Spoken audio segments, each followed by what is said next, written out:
Okay, so we should be live. Yeah. Right. Happy Monday, everyone. What's up, André? Got a few things to go over. Can go over my trades from last week. On the second trade, I was a little bit too oversized, and then I ended up taking a stop before YM ended up moving higher. So I still ended down on the day, but you had a nice trading session Friday, right? Yeah, I execution on my last trade. So I think I took 3 trades. 3 trades total. 2 of the first ones were winners. Actually, first one was like a decent winner. Second one was almost break even, just slightly into profit. Third one was arguably the most poor execution that I've had in a real long time. So I bottom ticked to short, moved against me, added to the loser. Once I went back to break even, I was like, I'm cutting it. Yeah. And just quickly, like some explanation on why I did that was personally for me, I found that when I make money on really poor execution, I find that that's like a little bit of like building bad habits. And I find that for myself, the next time I have poor execution, I'm like, well, last time I made money, I'll make money again this time. And usually it doesn't work in your favor when you have like really bad execution. So I had closed it for like slightly in profit. Like it was a little more than break even, but that's why I had closed it, which a lot of people would have been like, dude, you're already in the trade, just like let it run.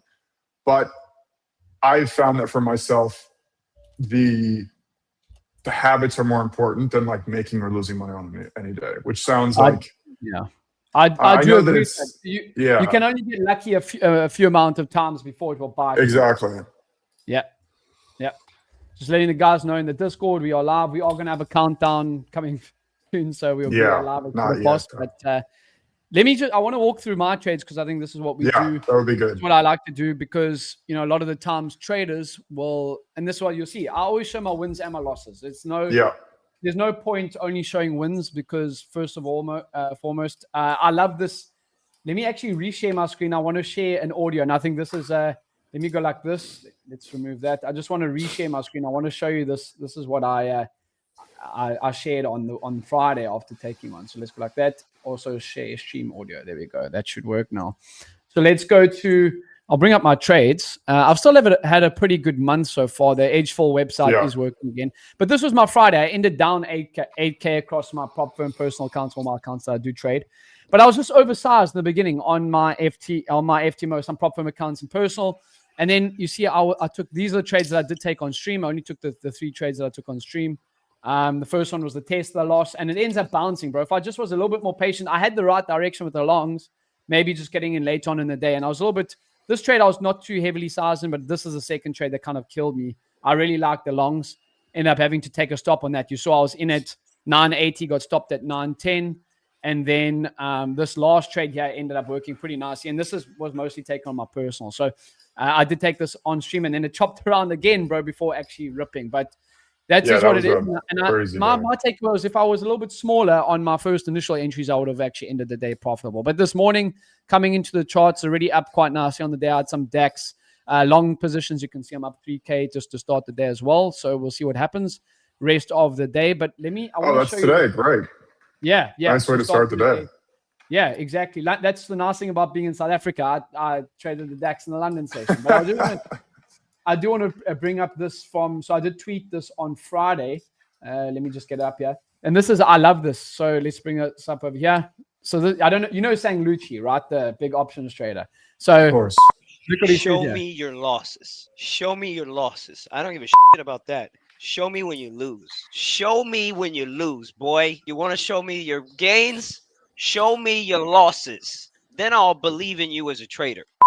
Show me. I love it, bro, because a lot of the time on social media we don't see any of the losses, bro. We only see about the big wins or the big, big trades. We never see the losses. And I think that's something that I always try to put out. And that's great. Well said from him. But dude, it's critical, bro. I agree, bro, because you're not going to win all the time. What levels do you have here on ES at the moment? I've kind of got 2 levels that I am looking at for longs and shorts. So I do like longs above the 670 level on ES. I know you look at NQ mainly, but and then I've got some shorts back down below at a level of 600 yesterday. That's what I'm looking at the moment. So I'll pull up my screen quick.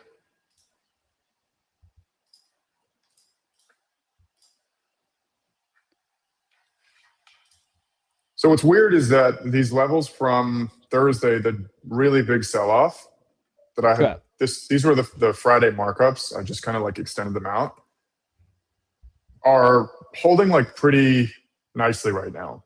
Not that, like, personally, I probably would remove these.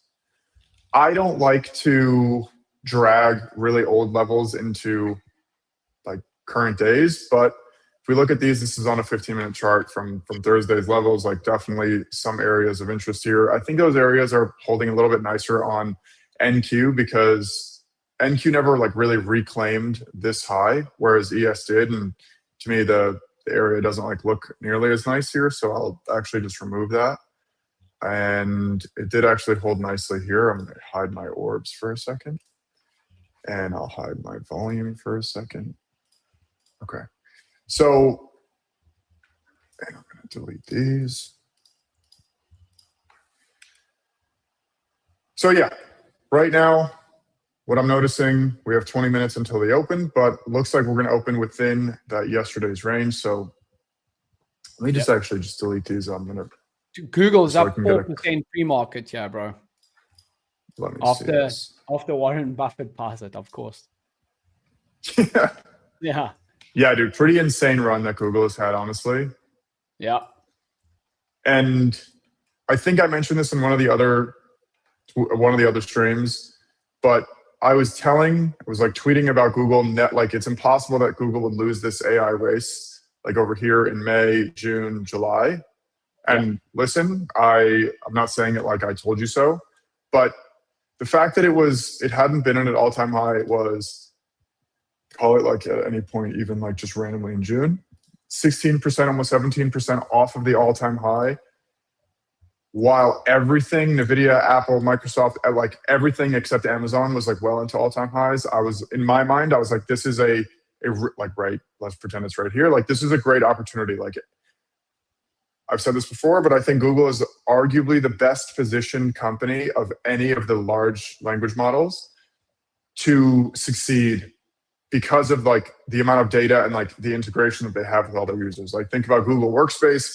They have YouTube, they have Gmail, they have search, they have ads, they have calendar even. Like, they have so many things that, like, in my opinion, is just not going to let them lose. So building a position, I've been building a position, and I've also been adding throughout this whole period. Like, I don't care. I'm continuously adding to Google.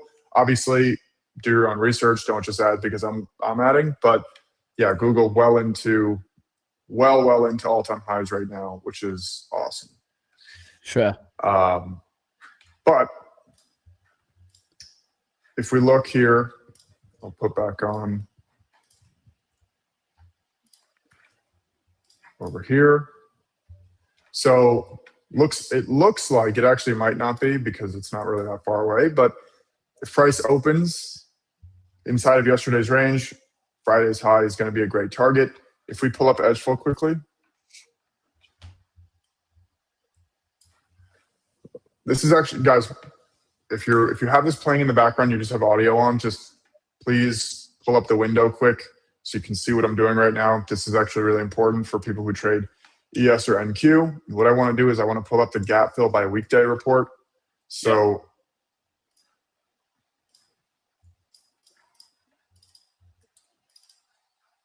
here,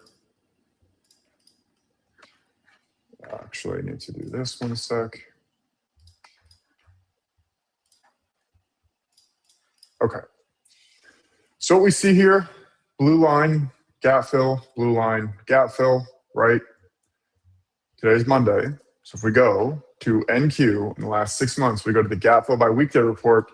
Mondays, 75% of gaps up on Mondays have not filled, right? Yep. What that means is today, you don't want to expect something like this to happen, right? You do not want to expect something like this because in the last 6 months, 75% of all the days where Monday opened above Friday's close, Monday has not retraced back to Friday's close on Monday. So now, if there is a catalyst, if there's something that happens, also, if there's no catalyst, we can still fall into the gap up that fills. But overall, I am not leaning bearish today. I can take a scalp short depending on the structure, depending on the price action, but I am not too interested in a reversal on NQ to 24,315 or on ES to be 6622. That's really, really key. Sure. Yeah. Yeah, I do agree with that. I mean, look at stocks across the board. All of the Mag 7 on the green, and then just some stocks on my further watch list. I mean, we can see even Palantir is up 1.4, SMCI as well as Robinhood, AMD too. So things are looking pretty bullish here to start the week. And if we also go, if you go to that edgeful report that I do enjoy, and I think it's always on a Monday we bring it up. But if you look at the green and red days by weekday, André, if you bring that up there, the green and red days by weekday, look on ES. I mean, in the last, let's go to the daily time frame, so the extended market hours, and we go to the last 6 months, we can see that Mondays have closed 76%, or call it 77% of the time as a green closing day. If you look at the extended market hours, the daily. Yeah, I'm on the daily right now. Yeah. What's that? So there's two different types of calculations. So I'll switch to the. So if you guys look at stocks, typically, you're going to see, right here. So you have the previous close to close. Like I mentioned, guys, I've said this a bunch of times. If you guys want to understand more a little bit about what this is. Do you prefer the previous close to close? I don't really care, to be honest. Yeah. But I don't really mind. I'll try to find an example here. Usually, okay, here's a pretty good example. So right here, we have the previous session's close. I'll make this red, right? This red line, previous session's close. Over here, it's today's open, right? Green line, today's open. And then finally, yellow line here, right? This is today's close. So if you see here, if you're using, to be clear, if you're using the previous close to close, the way that this day will be counted green or red is if this yellow line is above or below this red line. This is very important. So is it closing above or below the previous close? If you use the open to close customization, right here, you completely ignore this day and you're only looking from the open to close of the day. It's really important to understand the difference between the two. Mostly, honestly, stock traders, or if you look at equities, people consider green or red days by previous close to close. Most futures traders consider performance by open to close. It doesn't really matter which one you pick, whatever you're happier with, that's all that matters. But yeah, Mondays are super bullish, regardless of the one that you're looking at, whether it's previous close to close or not. But yeah. Sure. Yeah. Okay, perfect. So yeah, we all go to. Yeah, go ahead. I was just going to say I'm going to go through and just like see what everything is doing right now. I'm on a 1 hour. I'll look at the last month here. I'm on a 30-minute now. And again, so this is the last month, like the window that I'm looking at here. Looking at everything is sold off. Actually, Apple's kind of flat over the last month. It's actually green, probably one of the only few that are green. Yeah, slow and steady. Microsoft down, Broadcom down, Meta down. Meta actually up pre-market.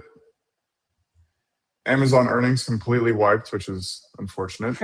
Google is up actually pretty huge, to be honest. Google up 22% in the last month. Netflix down. Palantir. Wow, back at 157. That's crazy. Back at 157. Went from 157 to 220. Sold off back down. That's crazy. It's quite unfortunate. Now, Robinhood back at 110. Interesting. It was at 150 something for a while. Personally, I am more interested in it in this 100 area, ideally under 100. If we can get it around 100, between 190, that would be great. God, Figma. I love the product, hate the stock. right now. PayPal is just honestly like an embarrassment. Like, I don't know what's going on with this stock, but a good company doesn't always mean a good chart, right? Good company doesn't always mean that you should buy the stock. If you look at some of these companies that are very popular, great earnings, whatever else, does not mean that the chart is going to follow. PayPal is absolutely one of these, right? Fantastic company, but the chart just sucks. Like, not a company to own. I do own some PayPal, unfortunately, but honestly, I thought that it would have made a little bit of a move higher at least. But yeah, right now it's retraced. It's 60, it's at 61. If you go to the weekly chart, literally at prices from 2017, which is hard to believe. Uber is down. Yeah, that's also not a good chart. You know what? It actually wasn't a good chart for such a long time. And I remember being like very confused about that. Like, when it had IPO'd, I remember being very confused about why the stock was performing so poorly when like literally everyone that has access to Uber uses Uber. Yeah.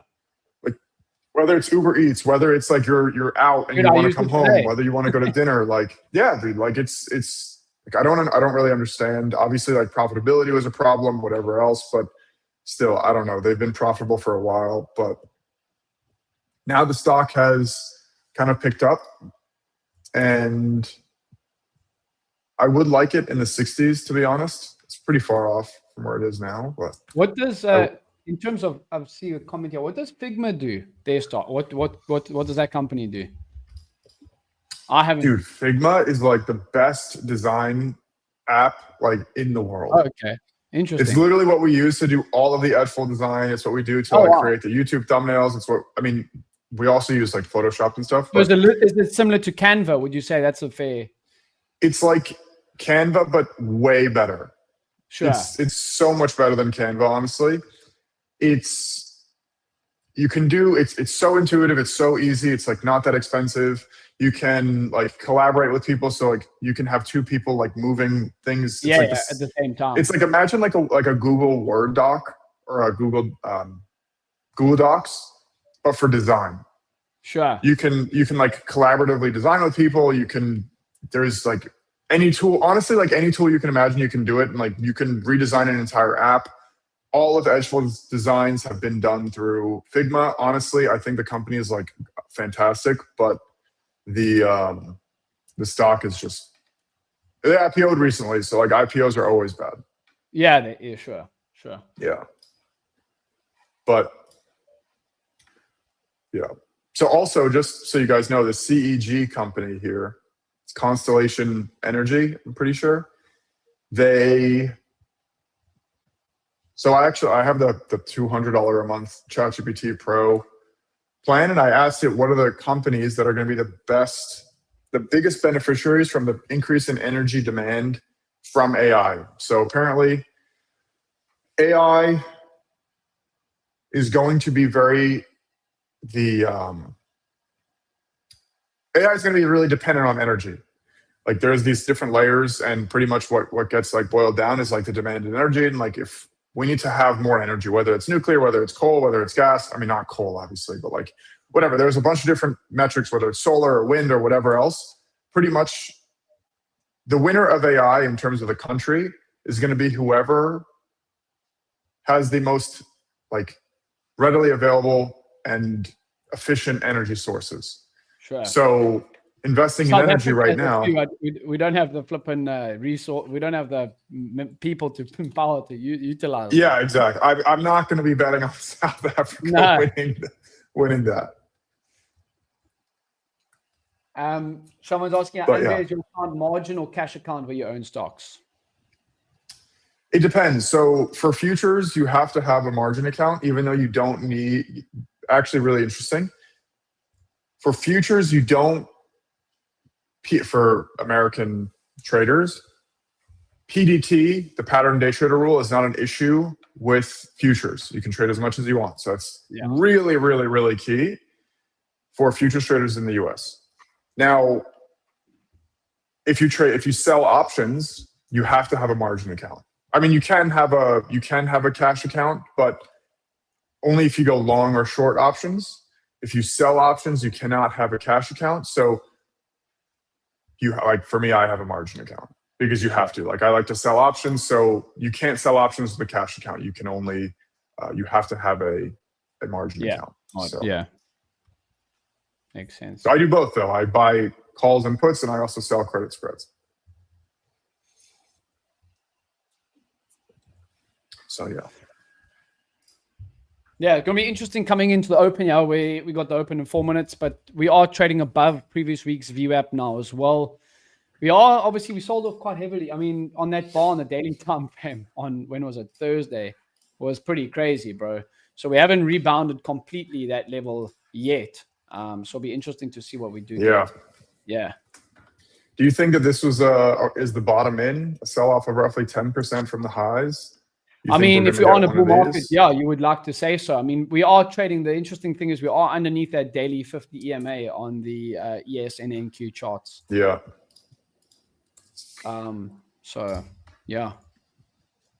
So I was just a bit annoyed at myself on Friday. I even had my pre-market plan. If we can just steal the screen back for a second. I had that pre-market plan, even if let's go like that. And I spoke about it. And on Wednesday through to Fridays, I do pre-market prep with edgeful here live on socials, right? But I said to myself, if we hold these overnight lows, this is just on ES, we could see higher. And sometimes my like this price action for me was pretty, if you look back on it, it was pretty crap for me in terms of my trading, what I like to do. I should have just been waiting through the first hour and a half, 2 hours of the open, and then I would have had these easy longs in the afternoon. I mean, these were super easy longs off the opening range low, and then even you could have got long again on that pullback later on in the day too. So I was just a bit annoyed. But something interesting is actually YM printed a bullish first hour candle on Friday. That's why I was wanting to buy YM, because it was actually holding up better than ES and NQ, right? Yeah. I mean, you can always look back and like kick yourself about that, honestly, but like that's really tough to be like, yeah, I should have just waited. Yeah, it is tough, bro. Especially because you can't. YM, we actually didn't break the opening range low on the 50-minute opening range on YM, and that's why I like the longs. I should have just been sized down a little bit to deal with this massive range. We had, I mean, the opening range on YM was 200 points, bro. It's crazy. Yeah. So, but let's see what we do catch today. We'll see if we can get anything else. Yeah, we'll see. I'm not like super eager to take a trade here. I just want to make sure that like I have levels to go off of. I have like structure that forms. That's why personally, I don't really like to trade that first like few minutes. Yeah. I used to do it a lot, actually. Yeah. I used to do it a lot. Like a few years ago, I would do it like all the time. Like trying all the time. Like opening drive plays, that type of stuff. Yeah, I'm not too big of a fan of that anymore because sometimes you just get like one of these. Yeah. And then you're just like, even if you were right, you just like can't afford the stop, or like it's like a 60-point stop or whatever. If you're trading options, you're down like 40% in like the first few minutes, and you're just like, oh, like this sucks. So like it's better. You're better off to wait. I agree. You also sometimes do get cleaner price action once price starts to kind of develop. Yeah, yeah. But we have the open here in just about 15 seconds. So I'll drop down to a 1 minute here just so we can get a little bit of a better view.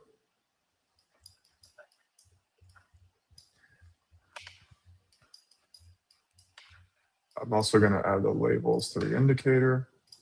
There it is, market opens. What would be nice if we drop down to this midnight open first before breaking this previous day's high. Because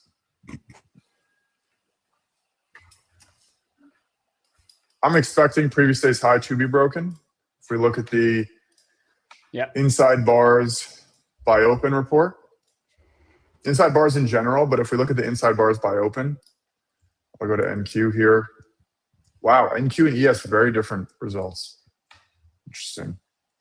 But if you look at every time that NQ is opened above the halfway point of the previous day's range, which obviously happened today, almost 70% of the time it has touched the previous day's high. So a very strong bias here is to the bullish side, and it looks like we're about to get it here right now. Yeah. But yeah, we're gonna definitely get it here.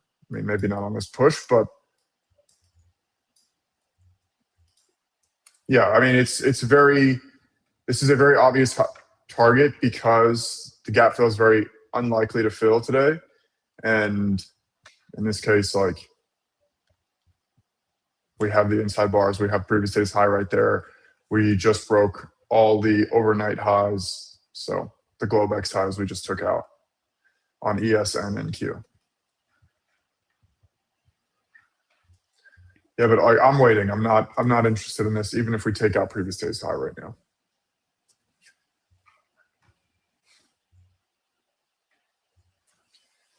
And by the way, if anyone did take this move, it was roughly 70 points. Like, you're probably good for the day. Don't try to keep pushing it.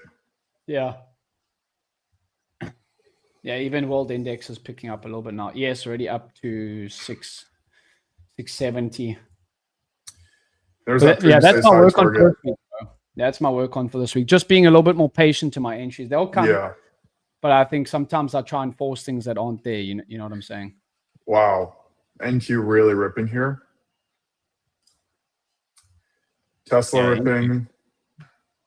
Apple. Wow. Apple with a giant bar. Broadcom with a giant bar. Tesla, Google with giant bars here. Everything.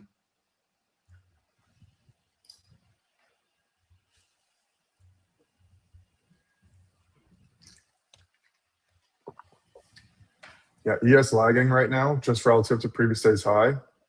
And looks like it's about to get hit.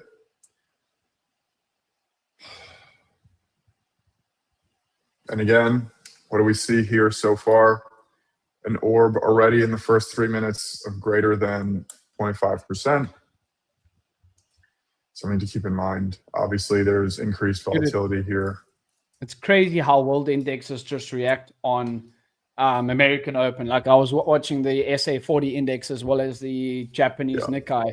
We're actually trading lower on the SA40 today, and then all of a sudden Open comes and you get a 300-point flush to the high side. Yeah, dude, I feel like honestly the U.S. markets like drive everything. They do, bro. They do. It's like that saying that America sneezes, everybody catches the cold. You know. It's a good saying, honestly. Yeah, Tesla up heavy pre-mark. Tesla looks pretty good for longs, even from an hourly chart perspective as well. I definitely think we could see back up to about 425, that level on Tesla. Let's go like this quickly. That's what I'm seeing on Tesla. Look how we're holding these lows here at 390. You know, that's why I like the longs on Friday. I was just a bit early, but I definitely think we could come back up to this next resistance where we have tested at 420, previously. So that's what I'm kind of. Do you swing trade at all? Like, would you ever hold that position? I do on some of my accounts. So, like, I've got a personal account that I will buy and hold stocks from like a larger perspective with wider stops on. Yes. But in terms of like my prop firm accounts that I can day trade a few of these stocks, I'll only look to day trade them. Yeah. But yeah, that is a pretty big first 15-minute, 5-minute bar on Tesla. I mean, that's literally gone from 401 to 409. That's 1.7%, and doesn't look like we're slowing down there. NVDA base is out here as well. This is also what I was looking at on, like, look at the 15-minute time frame, right? Dude, we are wild. Yeah, we are basing out. I mean, we could easily see back up to 196 on NVIDIA this week. You know, I would love that. If we can get like a little bit. So I'm on this larger pullback.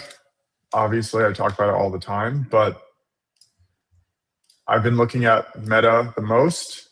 If we can get one more leg down into like Meta 550 area, I think that really would be the extent of the move. I would be pretty surprised if we get to 500, but if we can get to that 550 area and then start to go and climb back, I would be happy. Yeah. Wow, dude, this is crazy. Honestly. Yeah, we are ripping. Yeah, what Robinhood's up 3.3% into the open. Wow, this is a 0.8. We have 10 minutes left on the orb. It's already 0.8%. It's crazy. Question for James. I noticed your candles are all black. You don't use different colors for bear and bull candles. That's deliberate, I assume. Yeah, that is deliberate. So when I do it too. Trading, yeah, I prefer it, bro. Like I can tell you if a candle's a bull or bear candle without having colors on them. I don't need them. I do have them on the daily time frame, the different colors. If you just come to my screen, so what he's mentioning. Pull up your screen. I got 4 different screens. I got like I'll my be 5 right back minutes. 1 sec. Perfect.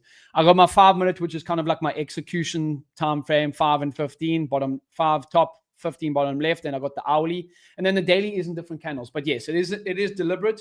I prefer not to see the different charts when I'm looking to buy and sell. I just like to look at the price objectively, and then obviously my daily, just to see what the whole did we close as a bullish or bearish closing day on a daily chart. So yes, it is deliberate. I just find it takes away emotions when I am.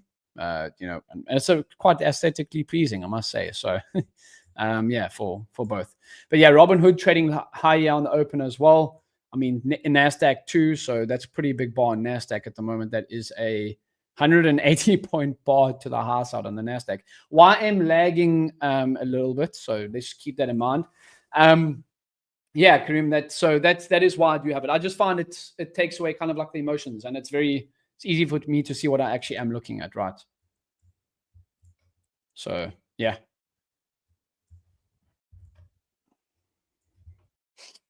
Look at YM now. YM's lagging, pulling NASDAQ in a little bit down at the moment. So just be careful of just coming in and looking to that. Remember, I told you that my work on this week is just going to be patience going into the open. So I can even write here on my daily report card, right? Patience going into the open. Don't need to trade. Don't need to force anything, right? Always just have this on my notes during the session while I am trading, just to keep me up to date with what I'm looking at. I've got a game plan, right? Focus for the day, game plan, and then note during the session. Then the trades that I took at the end of the day with my entry and exit prices, and then markups on the day, anything that I'm looking at or potential plays that I missed, and then end of the day review. So we'll see how that goes. But NVIDIA is starting to hold up here quite nicely. I do like this hold of 180, bro, on NVIDIA. So we'll see what happens. Yo, I'm back. Can you hear me better? Yeah. Better than before? Okay, yep. Great. Yeah, ES is kind of noticeably weaker right now, at least in my subjective opinion. Noticeably weaker. I'm gonna go to even look at here. YM, bro. YM's actually down from the New York Open at the moment. I don't have the live. I should just. Yes, you don't have the YM data. Yeah. So I was just mentioning to them that YM's lagging quite a bit, and that's what you will see with the indexes. In terms of the one that you're watching. That's why you have to have that edgeful screen up, just to say. That's why I was buying YM on Friday, because the other two were bearish, on the first hour candle. Yeah. Yeah, I would be interested. If I go short, it will definitely be on ES. If I go long, it will definitely be on NQ at the moment. So I'm on a 5 minute right now. ES back inside of previous day's range. NQ well above. 65 points above previous day's high. I am not interested. Wow. Oh my God. This is a really big, massive reversal candle on. I know, dude. Look at that. I feel, you see, Andre's wearing a collared top. I feel like I need to bring on my wedding suit for Friday's stream. Dude, I always dude, at Goldman Sachs, did you have were they quite strict on what you need to wear into office and that sort of stuff? You want to know something? I cannot stand when people button their shirts all the way to the top, except the top one. Sure. As you can tell. Yeah. I can't personally. You will never in my life see me with not the top one, but the one you'll never see me with my shirt buttoned all the way up except the top. Never. Sure. Everyone at Goldman, which is reasonable, right? Like most people. Think that's normal. I think it's normal. I just don't like it for myself. Sure. But I would do like this there.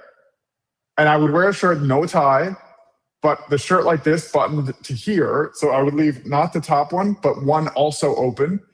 Dude, people would look at me like I was absolutely insane. And I wore like really like suede Chelsea boots. I wore like I wore like nice clothes. Like I think it's like nice. Because obviously like we work from home. So like now I work from home, obviously. So like I'm sitting in a t-shirt almost all the time. And I was like, you know what? Like I should just start wearing, I have so many button downs. Like I might as well just start to wear them again. Like especially on streams, like I might as well. But yeah, dude, everyone at Goldman, it's not strict at all, but I would definitely like dress up more than down. But yeah. Yeah, we'll get back to the charts now. We got to throw a few things in between there. Rapid eye movements. Oh my God, talking clothes. So just looking as well. Like this was the level that I was watching on ES personally for myself in terms of the longs. I would like to, which we have taken our previous day's highs, and that's from the extended market hours. You can get all these indicators with edgeful, right? So if I just show you on my screen on the top right-hand section, you can get them trading view indicators. And on the left side too. Yeah. If you guys have Ninja Trader on the left, all the way at the bottom, those last two, you have trading view access and then also Ninja Trader access. So we have which is included in the edgeful plan, the Ninja Trader indicators as well. Sure. Yep. Bottom left there. So you can get those indicators, but what I would like price to hold above this 380 level, or 680 level. Sorry, excuse me, 680. I would love to see a little bit of this here. Let's have a look. If you can. Yeah. I would love to see a little bit something like this here. Obviously, this is like perfect scenario. I would love to see a little bit of a base around previous day's high to see that like buyers are there and then look to go long. Obviously, I would not be targeting a 120 point move. I don't go for moves like that. Personally, I think that it's easier to capture a smaller move with bigger size than it is to capture a bigger move with smaller size. Yeah. That's my opinion. I will happily size up looking for a smaller move than trying to capture like a 150 point move, I just don't like to do it. Yeah. Because it doesn't happen that often and there's so much more of a headache. Now that's just my trading style, but there's so much more of a headache trying to go for a 150 point move because of the pullbacks that you're going to experience throughout that move, most likely. That it's just a lot less, for me, it's a lot less consistent. So that's why I will do that. You know what? I was so pissed off because look at I actually did well on my last entry on Friday. Look where I got in on YM, 45,898, and I was out at 46,384, bro. It was like 380 point move that I got for almost 400 That's insane. Insane, bro. So, I mean, I managed the last one well, but it was that's why I was a bit hacked off because I knew I liked the longest and I was just so oversized you're just early. I mean, that's what's good though. Even though you ended red on the day, is that you didn't let those initial losers interfere with your final trade to make up some of that loss. Also here, ES like closer to new low of day, NQ not even close, which is kind of shocking, honestly. ES selling hard right now. I would be interested, this is crazy to say, but I would be interested if ES gets a nice pop here. I would be interested in shorts, but I don't know. Targeting this gap fill is like not smart. If we get a nice retest maybe of this area here, now granted this is going to be on a 1 minute chart, but if we get something like that, why I'm selling off. Why I'm selling off. Why I'm down 200 points from the opening range. And the structure is a little bit cleaner on ES here. Yeah. But NVIDIA is now also flipped red on the day. So keep that in mind. I'm not taking anything yet, but I would love to see some reaction here in this area. I mean, a 6-point stop, or ideally, if we get a little bit of a higher move, or even honestly somewhere here, 6-point stop, targeting 17. Maybe even what's new hive day? 15 points is a lot. And we've also just had the opening range set as well. So we're only 15 minutes into the open.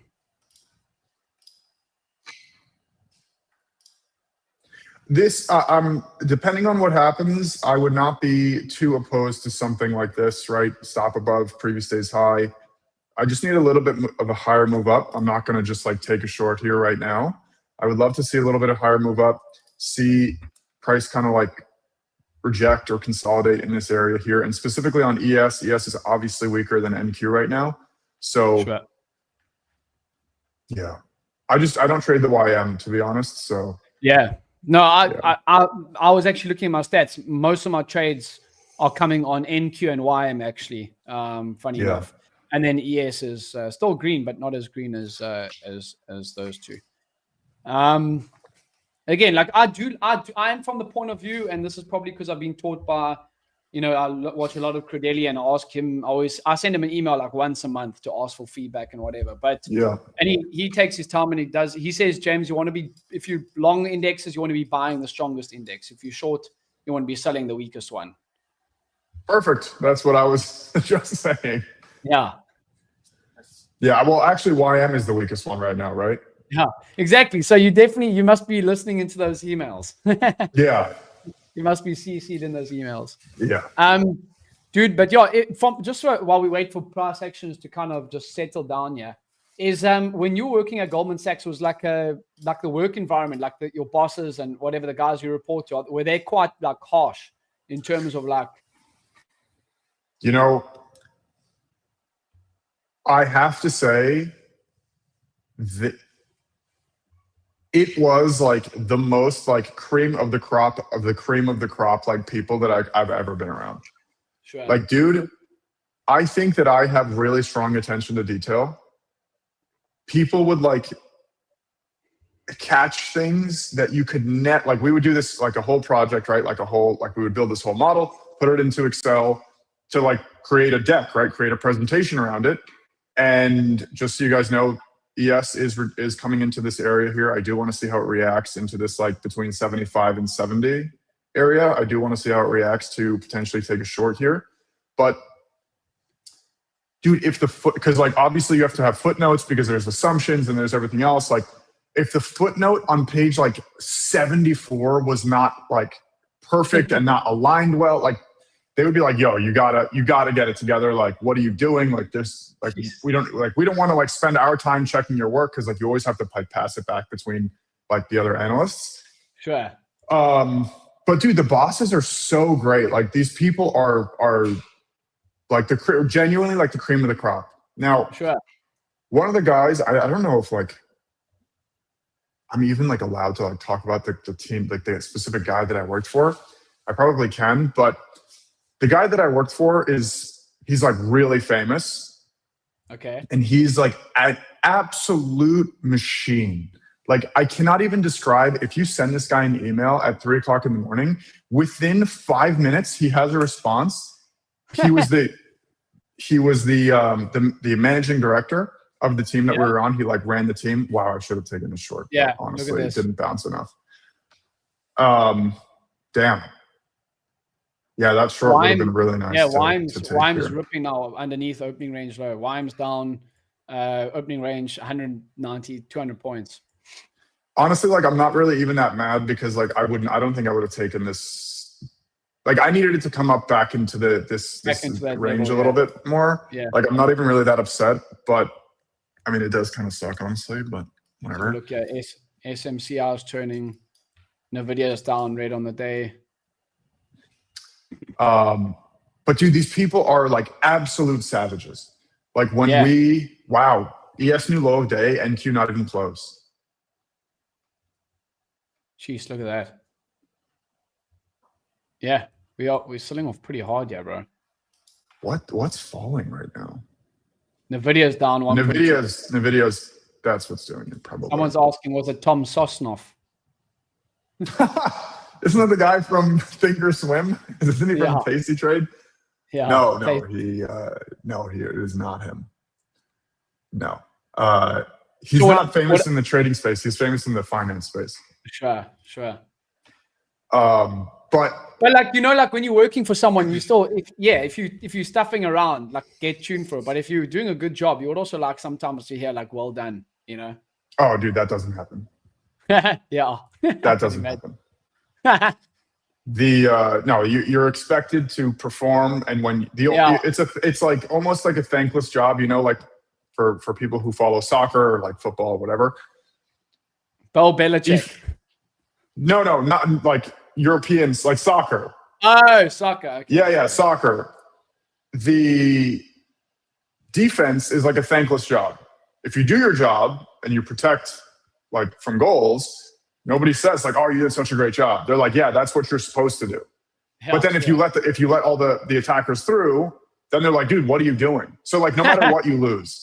Yeah, because you don't get tuned. Thank you, or you're doing a great job. Exactly. They're like, nobody says thanks to the defenders. They're like, yeah, that's literally your only job. That's what you get paid for. Yeah. Exactly. So it's kind of similar to what it was like, but honestly, the biggest takeaway for me was you understand at such a difference, like the capacity that you have to actually work.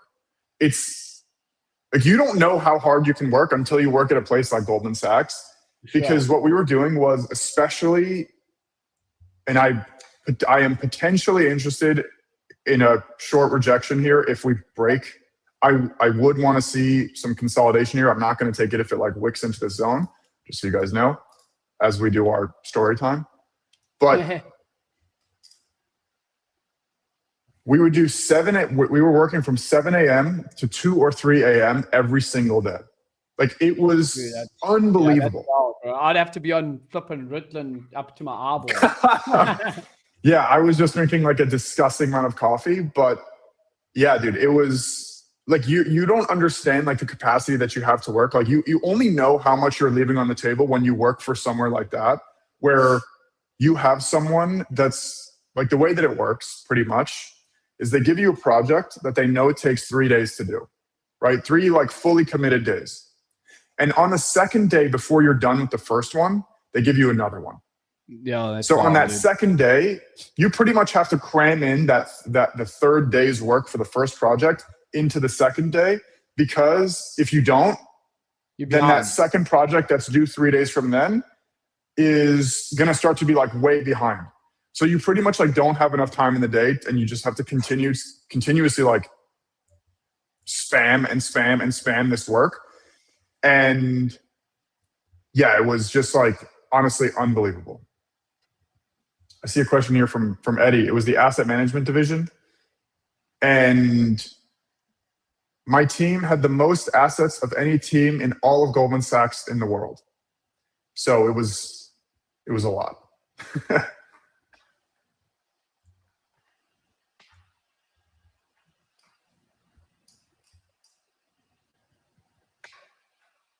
James, what are you thinking here in terms of trades?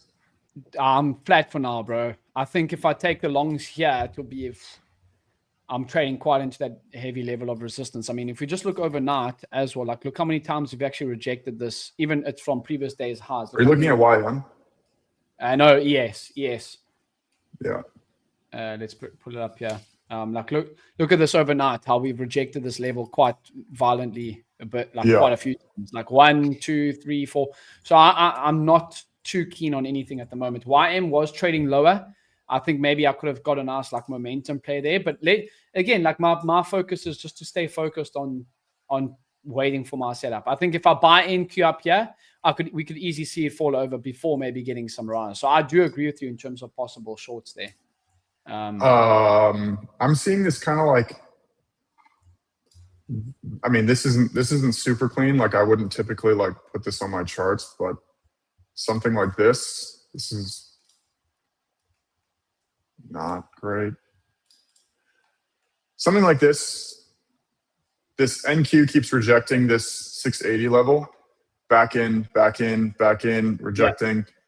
But ES is making lower high, where NQ is making like even, like it's like, I guess not like a triple top, but like kind of. but ES is definitely more weak. But if we can get another, the thing is that the more times it tests this area, the less conviction I have in that area. So yeah, I wouldn't want to just continuously see it tag this 680 level, because kind of the way that I see it is the more times it gets tagged, the less weight that level has. Like you can only use a level so many times before it like doesn't have any weight anymore. Yeah. So that's my opinion, at least. What orb setup is that on MES? It's a 50. I use the 50-minute orb. I use the 15-minute always.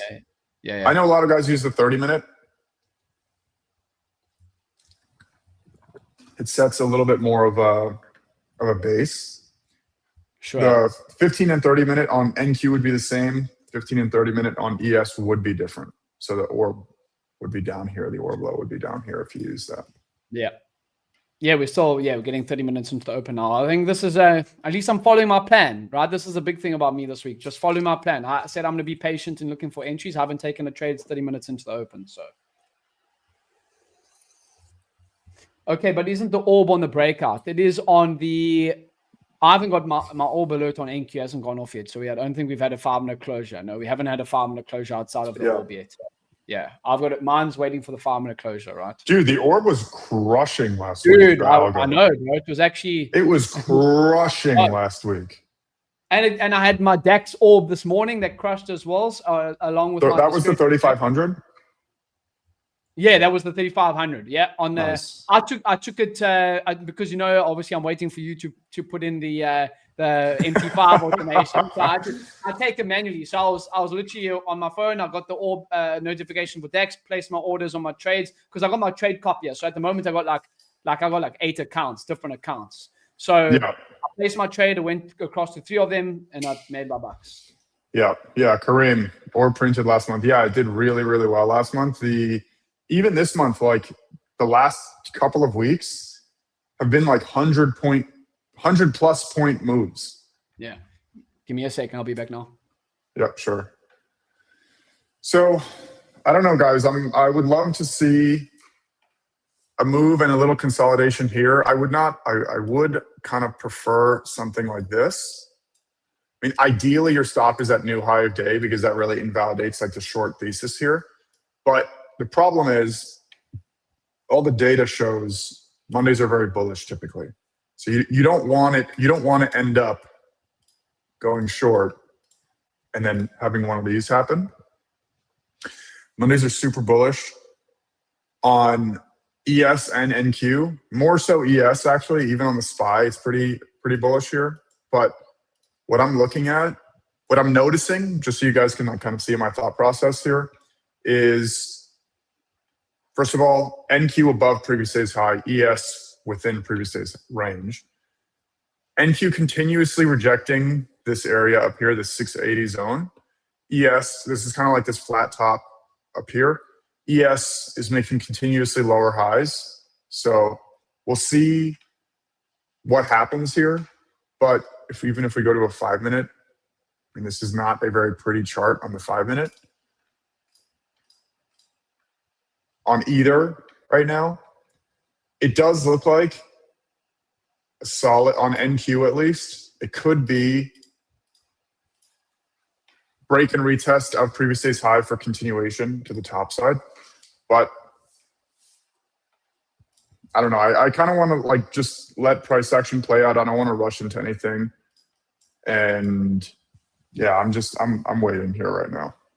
Yeah, let me just take back the screen as well, Andrew. Like for me, if I had to enter this trade, I don't have a good risk reward ratio to my next level that I am looking at, which is previous day's highs. Like, could we continue? Did we have data? Did we just have data right now? We definitely had something. No, there's no data coming out. 10 a.m. just massive push right there randomly. No data coming out. Okay, interesting. Could be breaking news. Let's go to I use financial juice. Yeah, financial juice. Breaking news. If this move fails, I would be interested in a short here, just so you guys know. Sure. Yeah, no breaking news. Ideally, a break and like an immediate flush back into previous day's high, I would be much more interested in the short. Sure. But if it breaks with continuation and strong momentum, then I will be definitely more long bias. Because again, guys, the volume here, specifically on ES, is much higher than normal. But the long bias today is without question. Like at the moment, the bias based on all the data is definitely pointing to the long side. But if you are going to short, it should be a scalp. Correct. But I just want to, if you're going to go long, I personally would go long NQ, not ES for now. Yeah, NVIDIA kind of pumping right now. Meta up, Tesla up, new high of day. Broadcom looking like potentially new high of day. I am looking for potentially a short here. Maybe at previous day's high with a 10-point stop.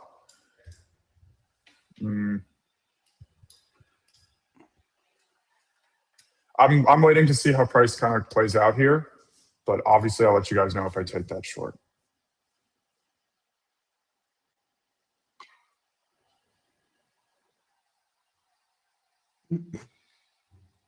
Yeah, NQ looking to take its opening range higher.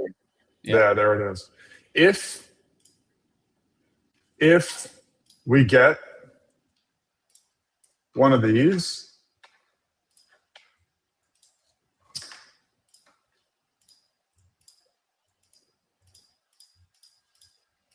I would be interested in longs on NQ. Sure. Tesla's up 6%. Yeah, it's going to be pretty tough to go short right now if everything starts ripping. This was not the type of consolidation that I wanted in this area for the shorts. Now, if we get a pretty violent move down, it would have to be pretty violent to a move to the downside. Then I would be interested in shorts, but my short thesis is slowly starting to kind of like fall apart here. So I didn't really get confirmation on the short side on ES or NQ. NQ, I said, is stronger. ES is definitely weaker. But yeah, if we start to get a violent move down, I will be interested in shorts on ES. And again, that would have to be a pretty quick and violent move for the just to make that clear.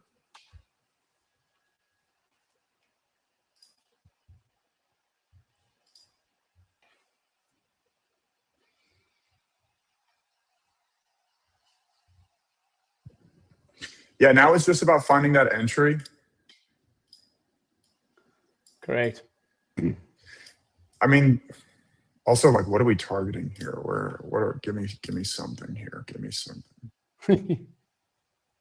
Yeah, why I'm just snap back right back into the range. Jeez, that's moving pretty aggressively.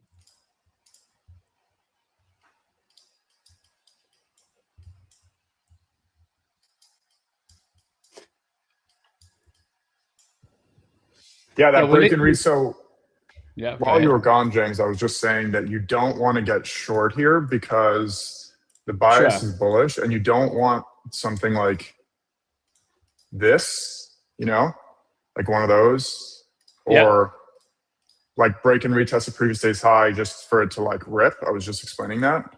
So you got to be careful, especially when on a Monday like this, but maybe I'm interested in longs if price kind of like bases in this 24,700 area.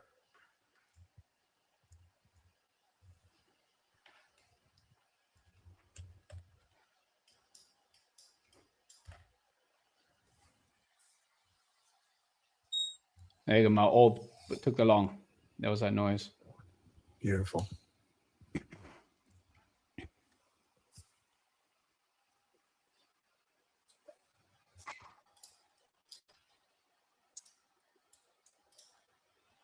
Yeah, I do have a long on Robinhood.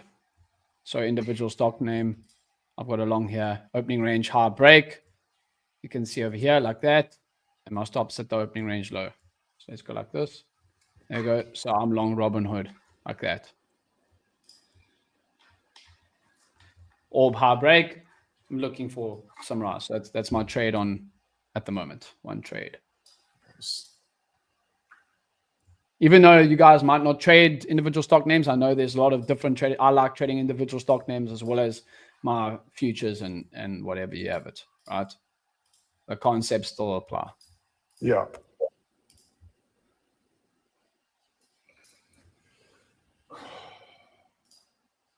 You still flat, Andre? Yeah. I always like when I'm streaming and I'm taking a trade on YM and someone's like, dude, I don't trade YM. It doesn't matter. You can learn from it, you know? Yeah, of course. It's really, I mean, I do think that every instrument has like a certain personality. For sure. But a chart is a chart for the most part. You just need to know kind of like how it moves. But if you can trade like a Bitcoin chart, you can pretty much trade any chart. Yeah. You just need to understand like the trade management is actually the difficult piece when you start to switch around to different assets. Correct. Yeah, NVDA back now above the daily view app and New York session view app as well. So, yeah, this long body, like NVIDIA with a V-shaped reversal right now, pretty much. So this short bias is really kind of falling apart here. Not short bias. I said from the morning that the bias should be long, but the scalp short idea is not really working out right now. Yeah. So if if NQ can do something like this, I would be interested in some longs, but I'm not going to go for a 90-point move. Actually, perfect. I will go for just before a new high of day. If it can get just back into the orb and kind of like base out in here somewhere, I would be pretty happy to go long on specifically on NQ, not on ES. So I think I'll put maybe an order here, but I need to kind of see how it gets there. I don't want it to just flush right through.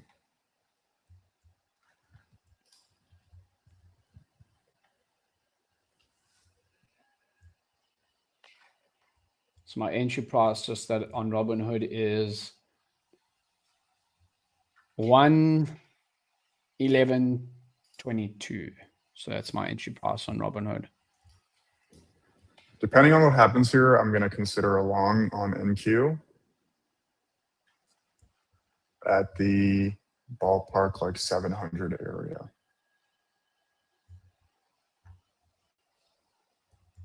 Yeah, let's have a look here. Still don't have a clean read on the indexes. That's why I went over to an individual stock name. Yeah. ES now taking out previous day's highs. So that is something that why I'm still trading underneath at the moment.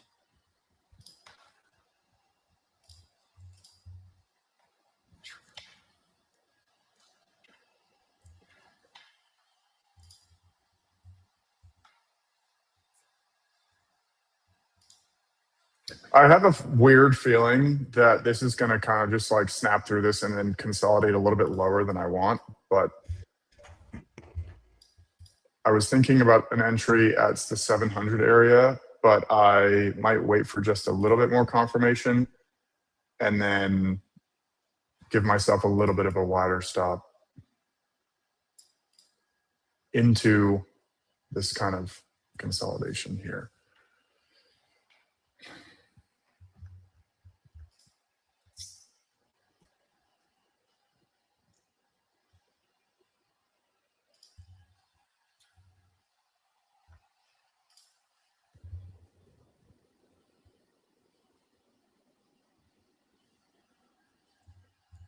Anyone have any trades right now? Anyone have any trades at the moment?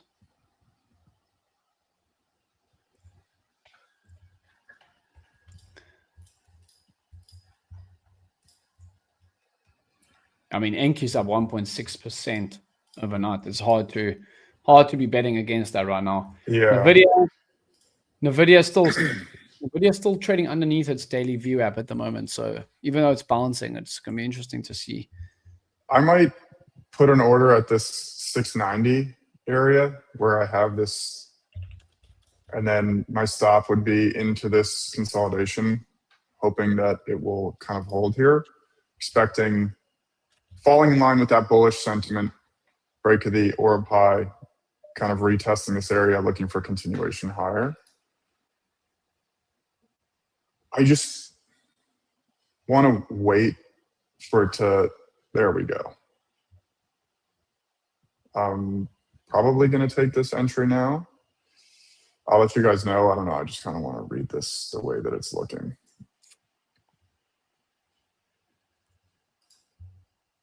I just took. Asking, what are your thoughts on the orb algo too?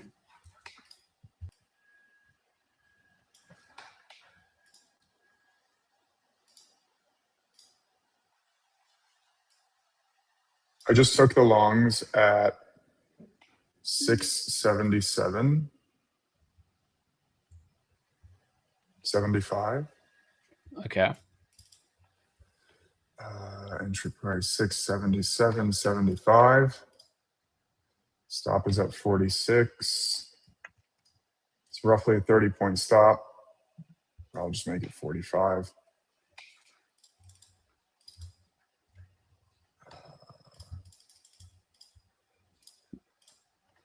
I'll probably not target new high of day, maybe just a little bit above the orb high, and just see what happens here, because I have a 30-point stop, which is usually a little bit tighter than I normally do, but I didn't get that consolidation that I was looking for, or like the entry wasn't really the best. My entry price was good, but like the price action that led to the entry was not great. But I am happy with the entry price because I'm just floating break even right now.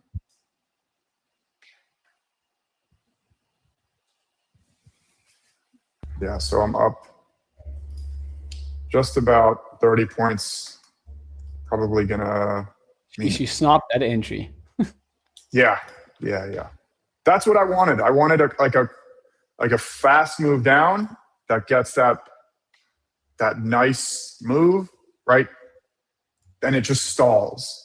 There's no way for me to like really quantify that. And I might reverse, and this might be a losing trade, but I like to have those fast moves that stall to take that reversal or that entry. So now here I have an average of 677, and now I'm already up almost 40 points. I think that I'll probably close this at a retest of the orb high, 50 points, whatever.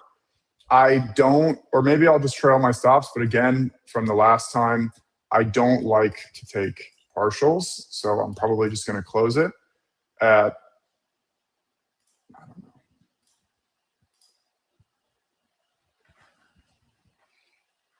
I mean, it could come back to my entry now.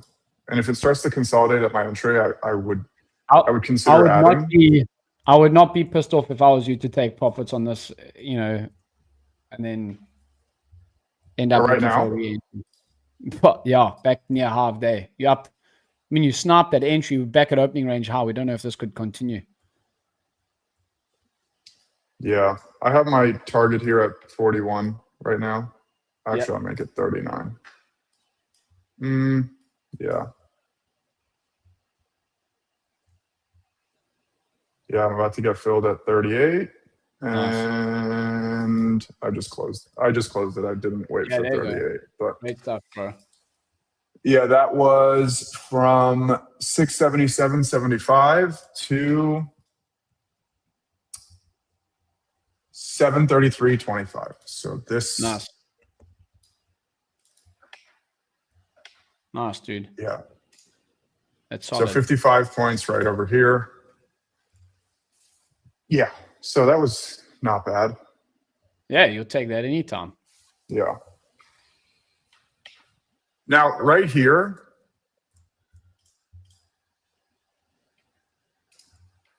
ES, if this fails again, as crazy as it sounds, the short would not be horrible.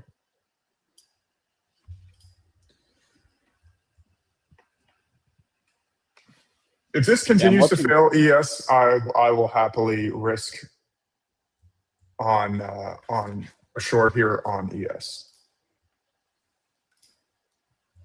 I'm watching my Robinhood trade. I'm still looking pretty good. I'm up 20 cents on it at the moment in terms of tick value. Why I'm starting to take out the opening range high, bro. So you're looking pretty bullish on the 50-minute time frame as well. But I mean, if I had to get long on that at the moment, I'll need a pretty wide stop. So let's see. So Goldmine, T-Dot, the trade here. I mean, the entry was arguably perfect. I mean, as close to perfect as you can get realistically on my NQ long. And honestly, I'm starting to get a little bit interested in this ES short, but it's counter trend. So it would definitely have to be a scalp, but I just want to kind of see how this plays out a little bit more. But I'll just walk you through my logic for a second. The data shows, edgeful shows, gap fill, very bullish. Green and red days by weekday, very bullish. We now have, in just about 14 minutes, we'll have the IB set. It's pretty obvious here that so far, the IB low is going to be formed first. That is another bullish bias or another bullish confirmation. And what did I saw here, and I plotted this little zone earlier, for price came up, broke, retested it, retested it, retested it, broke above, now retested it back. Now what was resistance is now support.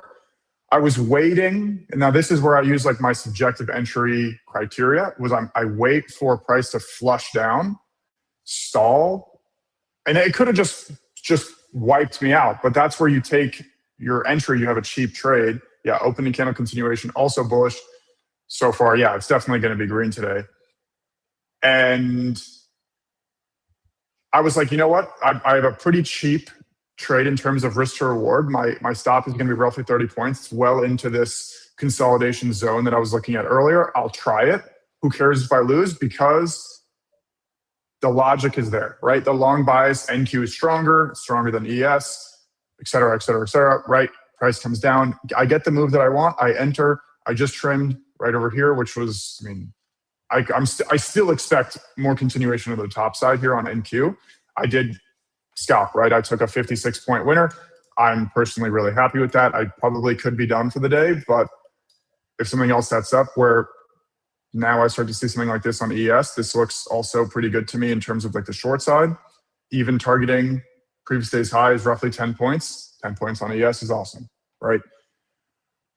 This is counter trend though. Everything is pointing bullish. So when you go counter trend, you need to understand that you need to be much quicker with your entries, with your exits. You need to be a lot more precise. And that's kind of like the logic that I use here. So my target was a little bit arbitrary. It was just above the orb high, which is, I don't usually love to do, but yeah, this was the trade. Nice. Yeah, it's solid, bro. But here again, dude, like you could also get one of these, you know? Yeah. Breaking, consolidating above this orb high, retesting for a move back up. The problem here is where you put your stop, right? So if you enter here, like where's your stop going to be? 60 points? That's a lot.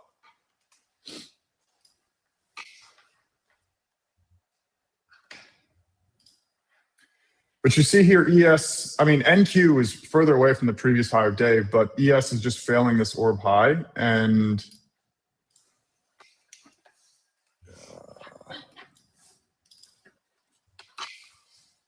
I mean, yeah, there's really like not much here, but I mean, really great exit too on this. I definitely would be. That's what I was saying to you. Like, I would be concerned. Yeah. I would be concerned if I was still in this long. If anyone is long.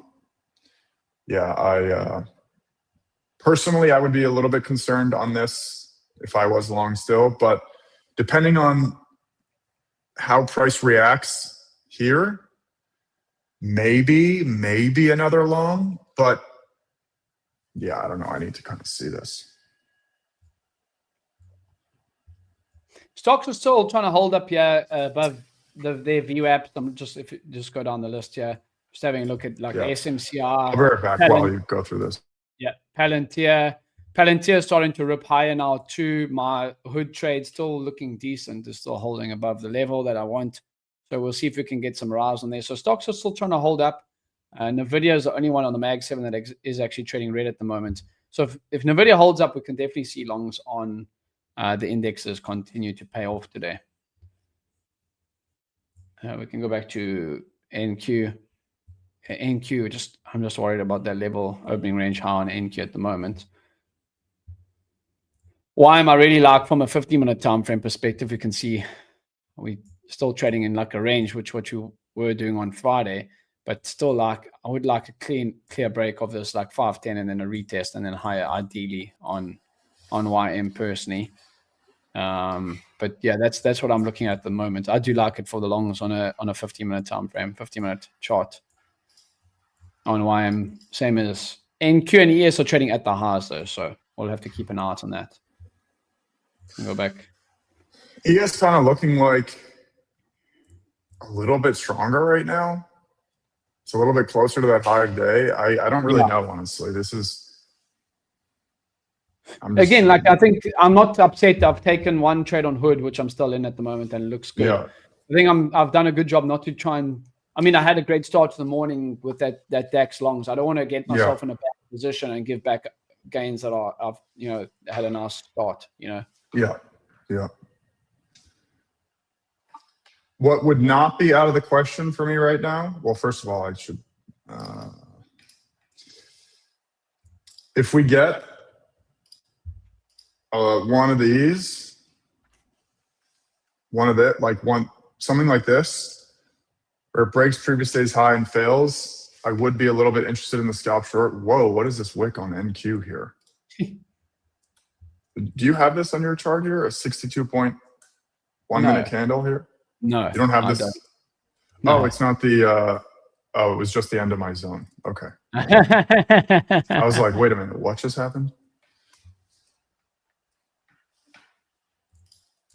Overall, I'm for sure leaning long bias. I'm not going short bias. If you guys are taking shorts, again, I said it before for anyone who just joined, it is counter trend. You need to be a lot quicker with your entry and with your exit when you're taking counter trend trades. Counter trend, yeah, I agree.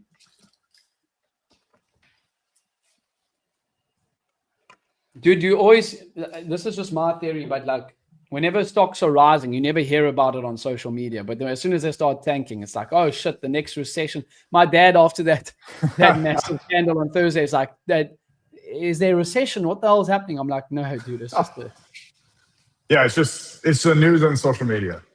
Yeah.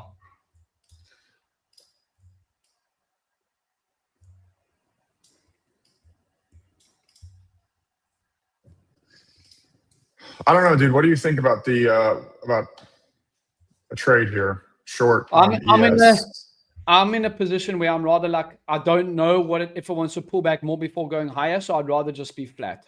That's my thoughts. My Robin Hood trade's also just playing around at the moment, so I'm definitely of the opinion I'd rather just be sitting flat.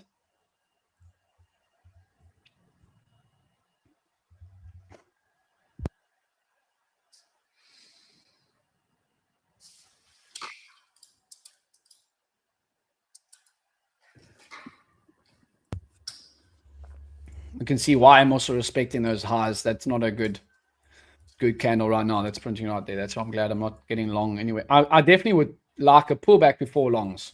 Say that. Yeah, dude, this ES short would have been pretty clean so far. Yeah, for this step down. Yeah, but if we can get back into this area and it holds, it could be a decent move for the longs. Monday's also slower volume, right? I did mention this last week. Monday is slower volume. You probably typically get a grind higher. If you go to that edgeful report, it's the volume I'll and pull it range up. by weekday. Yeah, volume and range by weekday. There you go. Yep, look at that. So if you go to any stock or anything, and normally it shows that we okay. Yeah, there you go. Just give me a second because I might. Okay. There you go. So look how yeah, goes big difference yeah. here. So this is ES. This is in the New York session. You're talking about a significant difference in volume and range as we go throughout the week. So yeah, average range is 0.7% on Mondays. Average volume is 820,000 contracts. You go to something like Friday, you're looking at almost a 50% increase in range from Monday to Friday, and also a significant increase in average volume. And that's average volume, by the way. That's not even like, that's like consistent over the last 6 months. So agreed. Yeah. What do you think about longs? I'm looking at YM now. I don't know how it wants to react at this level, but NQ as well. I'm in my longs on my orb, so hopefully it works. Yeah. But yeah, especially Monday long. I know that. Yeah, I know that's a great day. If we could get a little bit of a move lower into this range with a bounce, I would be pretty happy with this. But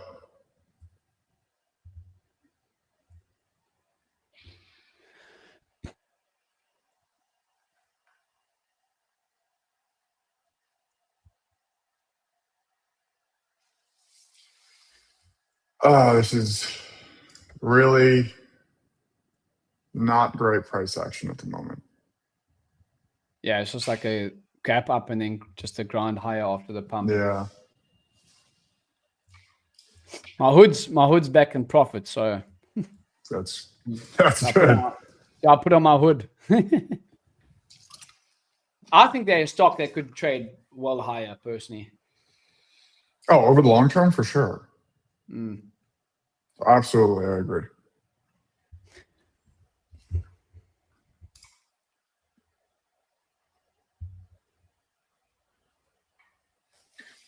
Okay, what's going on here? If ES retests this orb high and fails, I will be interested in a scalp short. But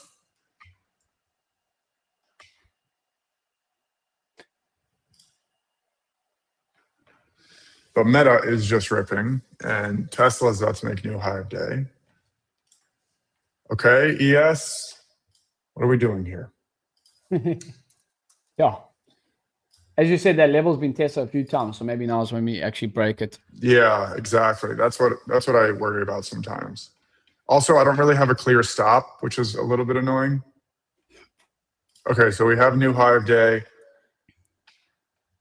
now on ES. So maybe the short here comes on NQ with a stop above high of day. Right? Something like this. NVDA is still trading lower, bro. Interesting. I know, that's what I'm looking at. Yeah, and here it comes back down again.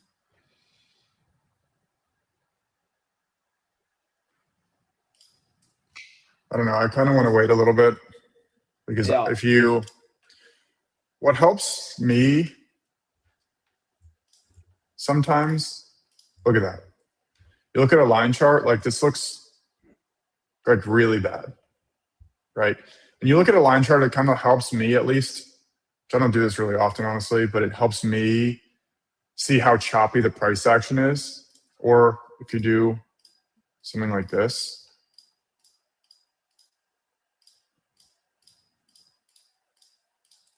And now, if I grab this, like, do you want to be trading this? No. Probably not, right? So, yeah.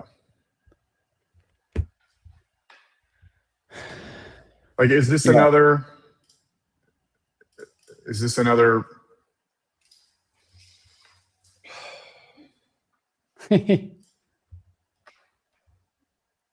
Yeah, the opening candle continuation just set. So we can go to my screener.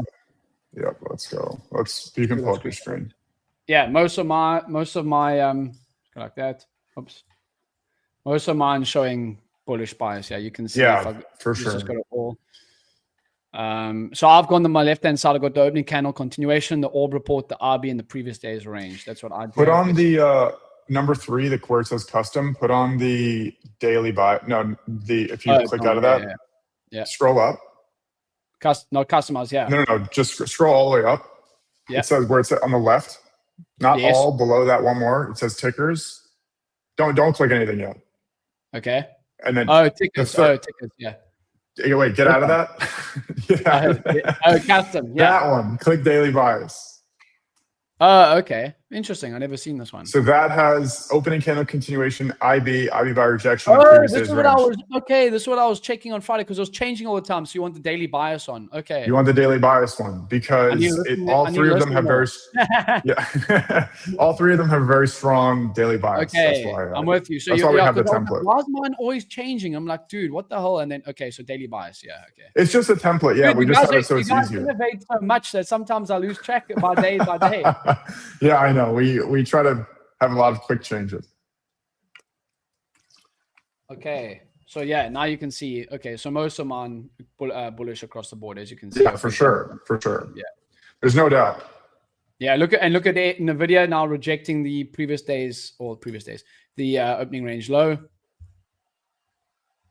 At the moment, I am interested possibly in some longs on NVIDIA. It's at a better price than what I would be getting on YM or any of the individual indexes. Your orb must be green too right now. Yeah, and my Robinhood looks. I really like this price action. Look at this. So I took the first break of the opening range. I have my stop. This is why I go with wider stops. I don't want to stop. Yeah, I'll stop at opening range low. If it comes down there, then I know I'm cooked. I'm wrong. But this I've seen this pattern so often where it breaks opening range, pulls back, and then moves higher like that. Yeah. So I really like this price action at the moment. Yeah, and then there's this is my YM that I was looking at. I mean, I would have wanted to get long like over here, possibly like with a stop at the low, like this, something like that. But then the risk reward ratio to the highs is not too great. I guess you're getting 1-to-1, but yeah. So we're getting thanks for your insight and what you're doing for us. Yeah, 100%. We live every single Monday and Friday, and then I've got pre-market streams Wednesday through to Friday. So make sure to join for those too. Yep. Dude, NQ, I don't know, man. Maybe I'm trying to like force a trade here just because. Yeah. I think you've taken a good trade, bro. It probably was the trade. I mean, you got that. You literally wicked that. This is a 5-minute. You literally wicked it back to the highs. Yeah. For me right now, the EV, so expected value, I don't know how much further this can rise. Where the stop, also, where do you put the stop? Like down here, you have to put the stop at 580, kind of, and that's like 150 points, bro. Yeah. So I don't know if that's a good, it's a good, you'd rather be buying it like somewhere over here, like where you did. Yeah. I think it was good to get out where I got out because price retested the entry anyway. Yeah, agreed. Yeah. But my Robinhood looks, I really like my Robinhood, I must say.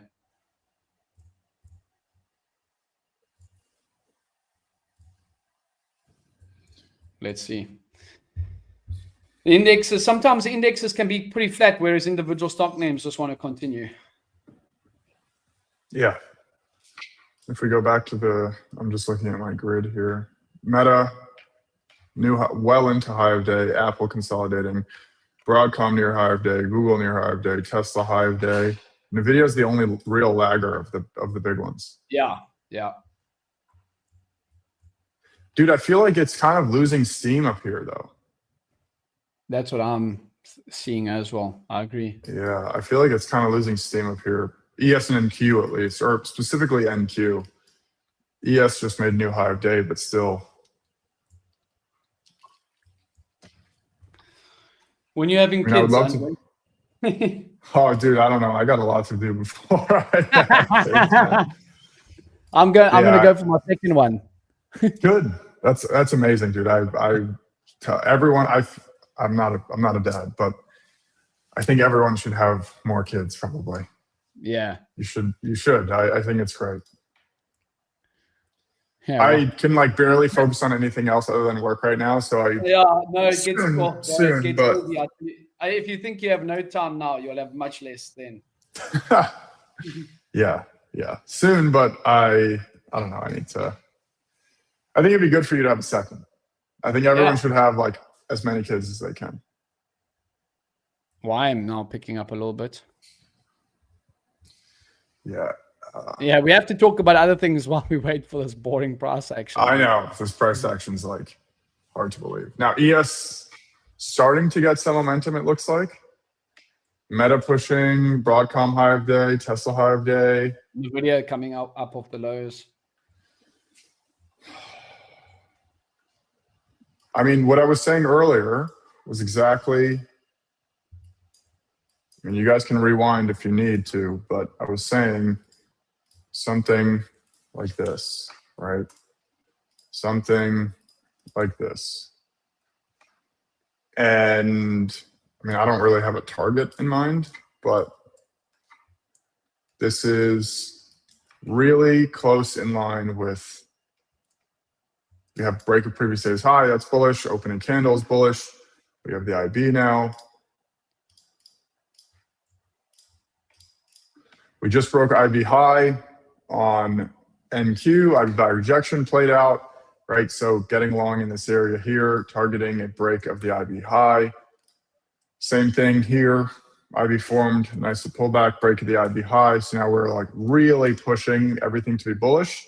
The same thing, pre-market I was saying, very unlikely that the gap will fill today. You do not want to expect these gaps to fill because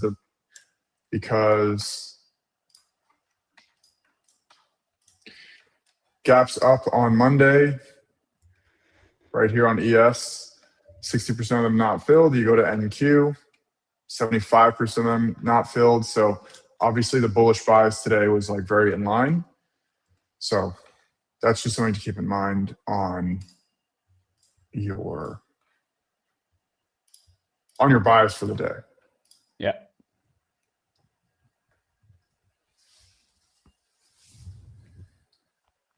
Now, if ES starts to do something like this, the problem is the stop is actually not horrible, but if ES can do something like this, I mean, I would like to see a little bit of a deeper pullback, maybe into the orb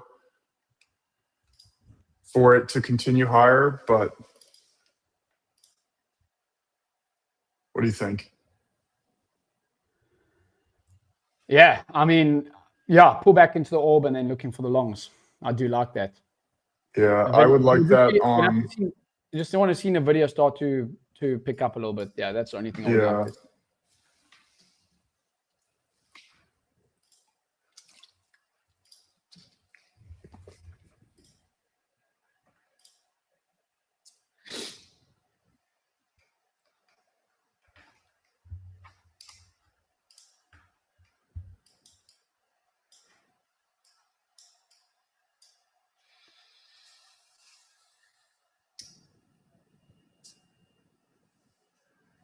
Yeah, this is pretty tough to trade. I think really I don't know. You guys don't have to force anything right now. That's really important. I'm not going to try to force anything, but we are getting this bullish move now. So my trade from earlier was roughly 56 points. But we don't really need to push. I don't really need to take that many more trades, honestly, but. Here we go. Here comes the video, bro. Yeah, finally.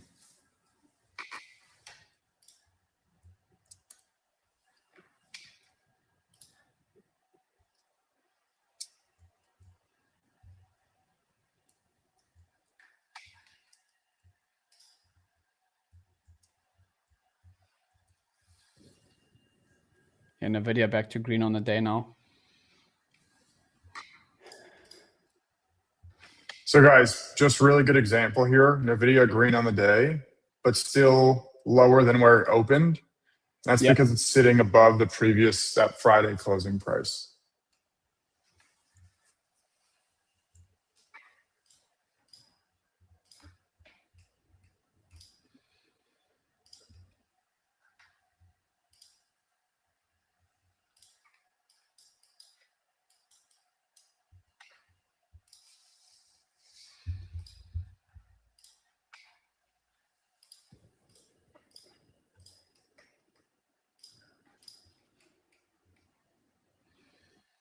Yep. Oh, dude, there's like nothing to do right now. No, it's pretty slow, bro. My hood's looking good. There you go. Had a nice close on my. There you go. A new half down hood. Awesome, dude. Yeah, there we go. We'll Pull take that that. up. Yeah, new half down hood. So how is it to trade hood? Yeah, so I'm in at 111.22. Is it nice to trade? Does it move nicely? Yeah, it does. Robinhood does. Yeah, it does move pretty nicely. I've always enjoyed trading it, at least.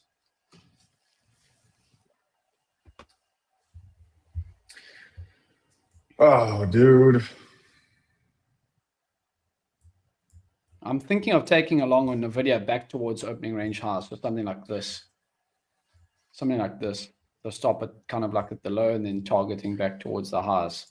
Is that like a 1-to-1? Yeah, 1-to-1. Yeah.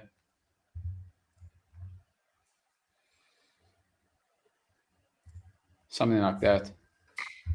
Yeah, this one that I took was 1.7. I usually don't go, honestly, for stuff that's like really anything ever above 3. I'll give the viewers what they want. I'll take it. If you lose on it, you got to blame them. Yeah. There you go.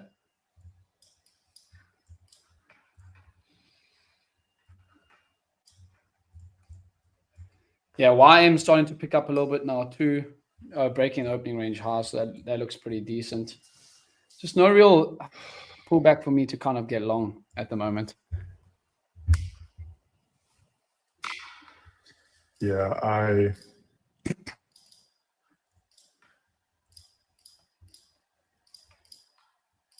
What are you seeing there? Nothing, dude. Yeah. Yeah. I mean, I wouldn't mind. I would have liked to pull back to the orb high for continuation, but if we get one of these, I wouldn't hate that either. I mean, would the stop be below the, just inside the orb? It's a pretty decent sized stop, but I would still be green on the day if I take this. Yeah. With this, because I'm risking 40 points here. I made 55 or something. So if I use the same position size. Yeah, and that prop firm that I took that account on, so that's linked to my personal account and every other accounts I've got in the back end, but that prop firm does offer stocks and Forex. I haven't taken a Forex trade in ages, dude. Remember when I first joined, I was only trading FX. I tweeted something actually recently. Outside of geography issues, why would anyone trade Forex over futures? No, it's slow, bro. Oh, I wish I just traded indexes and stocks. Yeah. But the spreads, the broker issues, like there's a million reasons why, like, I don't know. But I understand if you live in a place that doesn't offer futures or whatever, that's a different story. But sure. I don't know.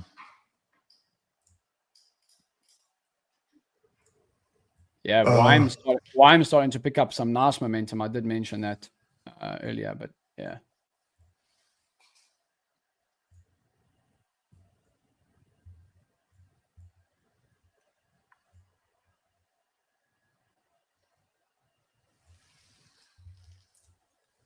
Thank you. Just chop it. But this is normally what you get on a Monday, bro. Just a slow down high. It's normal. Especially with a gap up. Yeah. You can't really expect much today. Yeah. So my entry price on NVIDIA is 179.14, and my entry price on Robinhood is 111.22.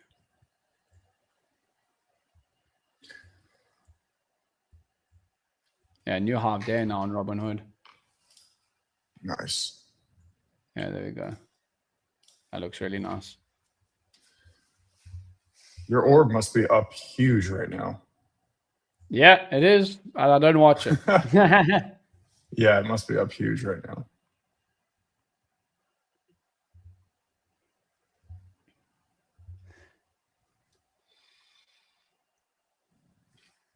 I just prefer we don't trade the same strategy. Yeah, that makes sense. I think Forex are great to swing trade, personally. You can swing trade quite nicely on FX. The only thing is that sometimes the swap fees and that do get you if you swing trade. But yeah, I could see. I mean, I traded FX for 5 years, so I can't say anything. Yeah. I made money doing it. Just when it does become very quiet, it becomes very quiet, bro. Yeah. I mean, like, I don't know what to do here. 1, 2, 3, 4, 5, 6 green candles on NQ. 1, 2, 3, 4, 5 green 5-minute candles. Like, what am I supposed to do here? Nothing. On 15-minute, every single candle so far is green. Go to ES, every single candle so far is green. 30-minute, they're all green. I mean, obviously. 30-minute, they're all green again. Like, give me something here. If I didn't have that sniper entry, like, dude, I don't. Yeah, you'd be sitting in a lot of top. Yeah. I think we continue grinding higher. That's just my own personal. Same. Everything is pointing higher. If we go to the screener here, your stop loss is going to have to be quite wide. That's it. If we go to the screener, we go to all. Daily bias, almost 70% bullish, right? Yeah. So, like. Exactly. You have these things playing out. Like, you can't really fight this too. Like, if you're. My short bias from before is done. Now, completely zero. I am not interested in shorts right now. My short bias from before is completely gone. I would love to see a retest of these highs, these like relative highs here. Something like this. Even. I would love to see a pullback into this area, which is a pretty big area. It's almost 7 points on ES to get long. But if we keep getting these consecutive 5-minute candles, like, yeah, I don't know. I'm green, so like I don't have to do anything. But you also don't have to trade every day either, which is well, you've had a good winning trade. There's no need for you to try and push. Yeah. Right over here. And by the way, guys, if anyone just joined, this was the winning trade that I took before. The idea was like this, right? Let's just zoom in for a second. Right? There was an area, price comes up, flushes, retest, fail, retest, fail, retest, fail, retest, breaks through. Now I'm looking for this area to hold over here. So now I was saying I'm interested in longs off of this area. I said I would like to see a spike down, faster move down into this area. Luckily, I got a great entry. And I'm not going to say that that's like, it's not something you're always going to be able to reproduce, but I got a good entry. I didn't like it. I initially was going to have my entry at that 700 level, but price is just kind of flushing a little bit too hard around here. Or it just felt, like James, we had said once, felt pretty heavy up here. Again, there's no way for me to quantify that, which is unfortunate, but felt a little bit heavy. I was like, I think it's going to go a little bit further down. I'll put my entry a little bit further down.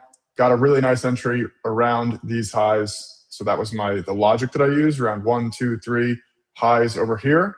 Put my entry right over here, entered, went practically straight into, actually it wasn't really straight into favor, but went within a couple of minutes straight to my target, which was obviously great. Took profits here for a 56-point winner.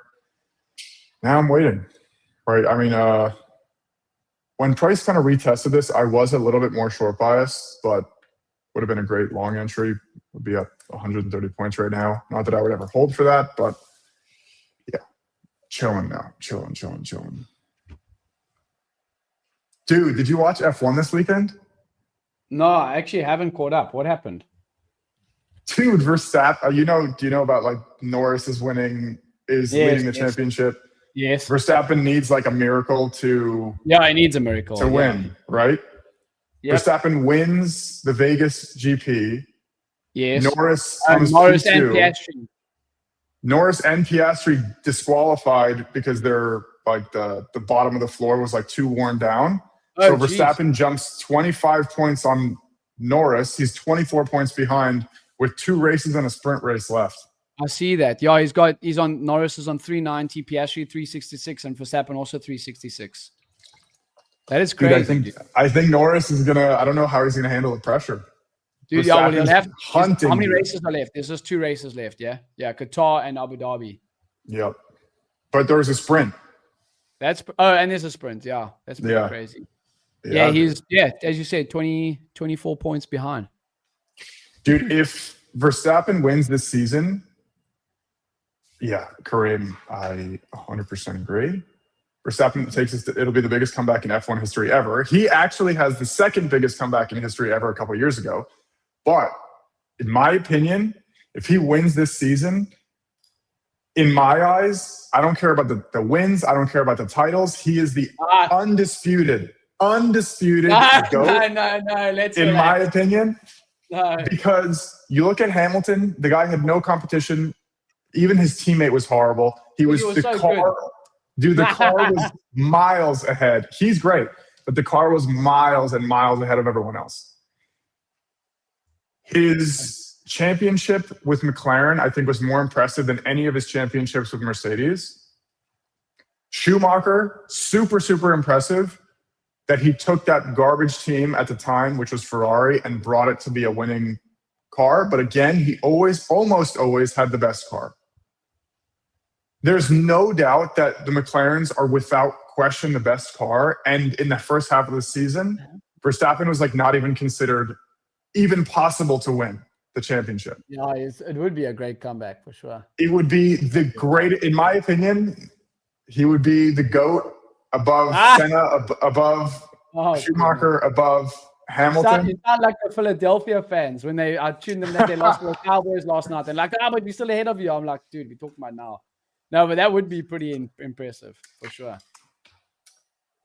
Because I think I have a framed picture, and by the way, I just as price is kind of curling over here, if it starts to consolidate in the 755 area on NQ or ES, I would be interested in longs, just so you guys know. But which I need to. Dude, my Robin Hood's just pumping. I am a fan of Senna, right? I need to put this on my wall, right? You see that? I'm obviously a huge fan of Ayrton Senna. I am also. I've got an interesting stat for you once you leave. I'm also a big Verstappen fan, but. What's your stat? I'll wait for you to finish there talking nonsense. Talking nonsense. Wow, that's wild. Okay, what's your talking nonsense about Verstappen being the greatest of all time? My goodness. Oh, dude, 100%. What's your stat? No, I like both. I do like Verstappen.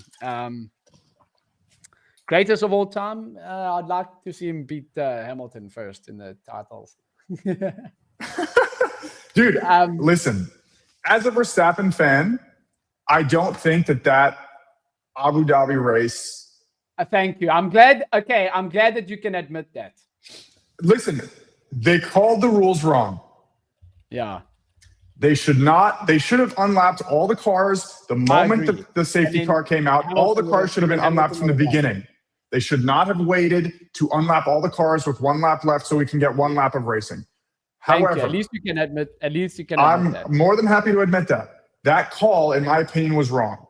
But Hamilton lost in Baku when Verstappen DNF'd, and he went off on the safety car restart. He went right into that exit road, and everyone else went. That was his opportunity to win, and he blew it. And I'll say that he blew it when Verstappen's tire exploded, and he DNF'd. And he went off. Yes, he went off straight, and he didn't make the turn. Yeah. That was his opportunity to win, in my opinion, and he was off. And he was sure. That was my thoughts. You can admit that call was bogus. But yes, No, there's one South African that's won the World Drivers' Championship title, and he actually went to the school, Jody Scheckter, back in. Oh, really? Wow. Yeah, and he actually went to the school that I went to. That's crazy.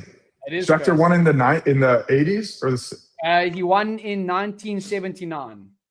Oh, okay. Yeah. Yeah, but he actually comes back to the school to give like talks and stuff like that. Really? Wow, that's awesome. Yeah.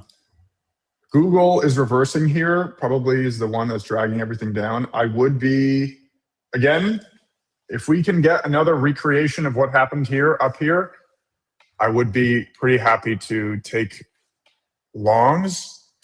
If we get a nice little, a fast move down, even to here, I would be happy. But I'm not going to enter long yet because I could definitely see more room down before we bounce. Yeah. So my NVIDIA is still holding up. I mean, I'm not going to do much with it right now. It's moving pretty slowly. And then my hood is actually pumping really nicely for me. Hood's up 5% today. So yeah. Also, I just want everyone to know that James likes George Russell. and nobody likes George Russell. I love Mercedes, boss. The best or nothing. The best or nothing. Dude, they have. I mean, they've been great. You gotta admit that's a sick slogan for a company. The best or nothing. Yeah, it is. It is. Yeah. No, they're great. I love their cars. I love their road cars. I love the team. I love like the ethos of that team. I love like the ethos of precision and everything else. I love Toto. The guy's an absolute legend. You know, he bought that team. He bought 30% of that team for $50 million, and he's selling it like a portion of his. The company's worth like $2 billion now. I know, it's crazy, dude. It's insane. Crazy. Yeah, so you buy something for $5. You buy something for $5 and you sell it for 500x. Yeah, literally. Jeez. I really would like. I'm just going to go to a little bit of a higher time frame here. I would really like for this to pull back a little bit harder to kind of come into this zone here. Sure. Are you interested in longs anymore, or you think like it's too slow? It's slow right now. I mean, I'm in my stock longs, so I obviously would like the indexes to continue higher, which obviously would pull my stocks higher too. But I do like on ES, if we came back to opening range high, which would be price would be 687 on ES. I just don't. It's one of those days where if you don't get long from the open, I think it's quite tough to find entries. You did well to find an entry and scalp it, but I think it's one of those days if you're not long from the open, at least for now, it's tough to find entries. Yeah.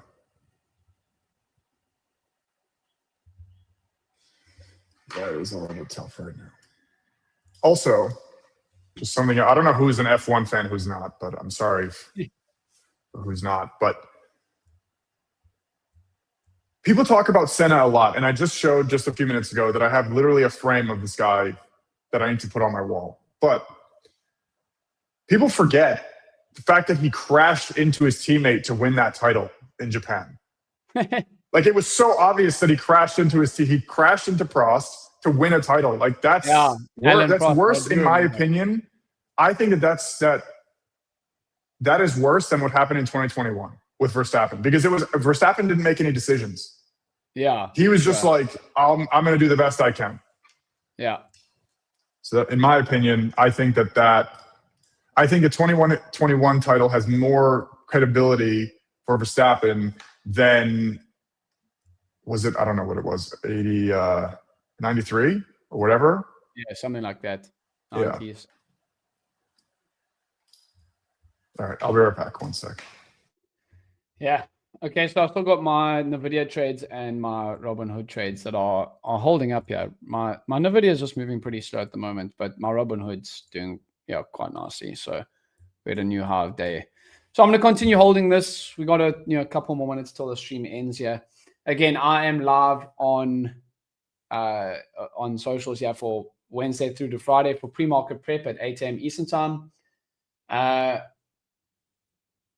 then we live here Monday and Friday, 9 a.m. Eastern time.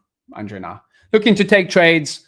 For me today, I couldn't find any nice entries on the indexes, but I took some trades on individual stock names. You can still see I'm still using the opening range high and the opening range low right, to take my trades, and VWAP. So overnight VWAP is that black line. So still using the same thesis and bias to kind of to take those trades.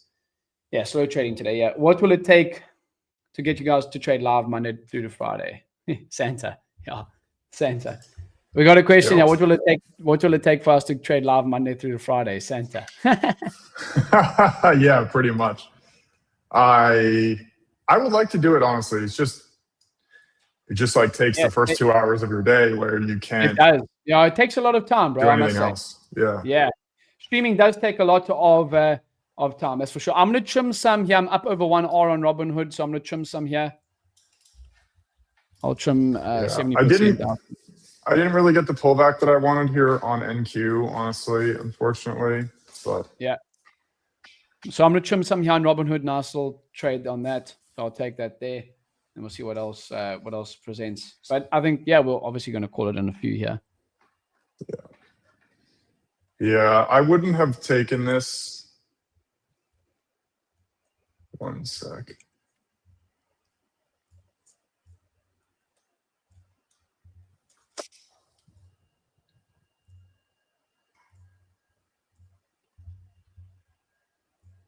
Yeah, we appreciate you guys watching.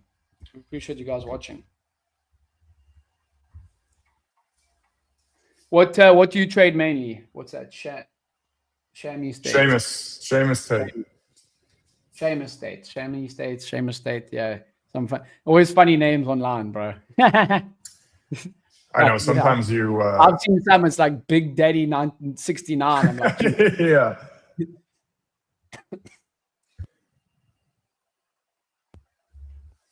So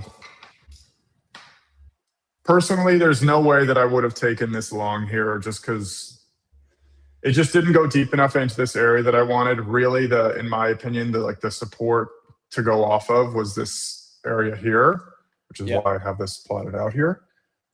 But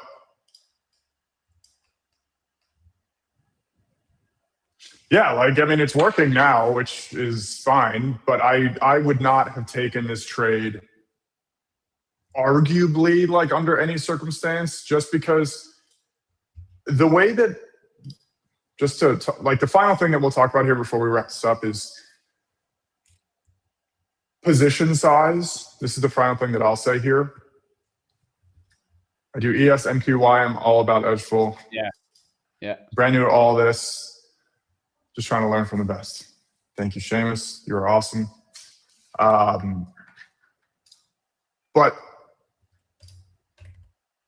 so just for a second, so I can kind of walk through the logic of this trade idea here, is going to be related first and most importantly to the edgeful screener. So for anyone who uses edgeful, right over here, there's a screener button on the left side. This is the way that I set mine up, is I have all, and you can just watch this video up here, and this will show you exactly how I set mine up. But we have 16 tickers. I use the daily bias template that will load everything here. But over here, we see 70% of all the major market movers across these 4 reports have bullish bias. Only 16% of them have a bearish bias, and the other 16% have a neutral bias. So my bias today for the overall move is going to be long. I took a trade here, long.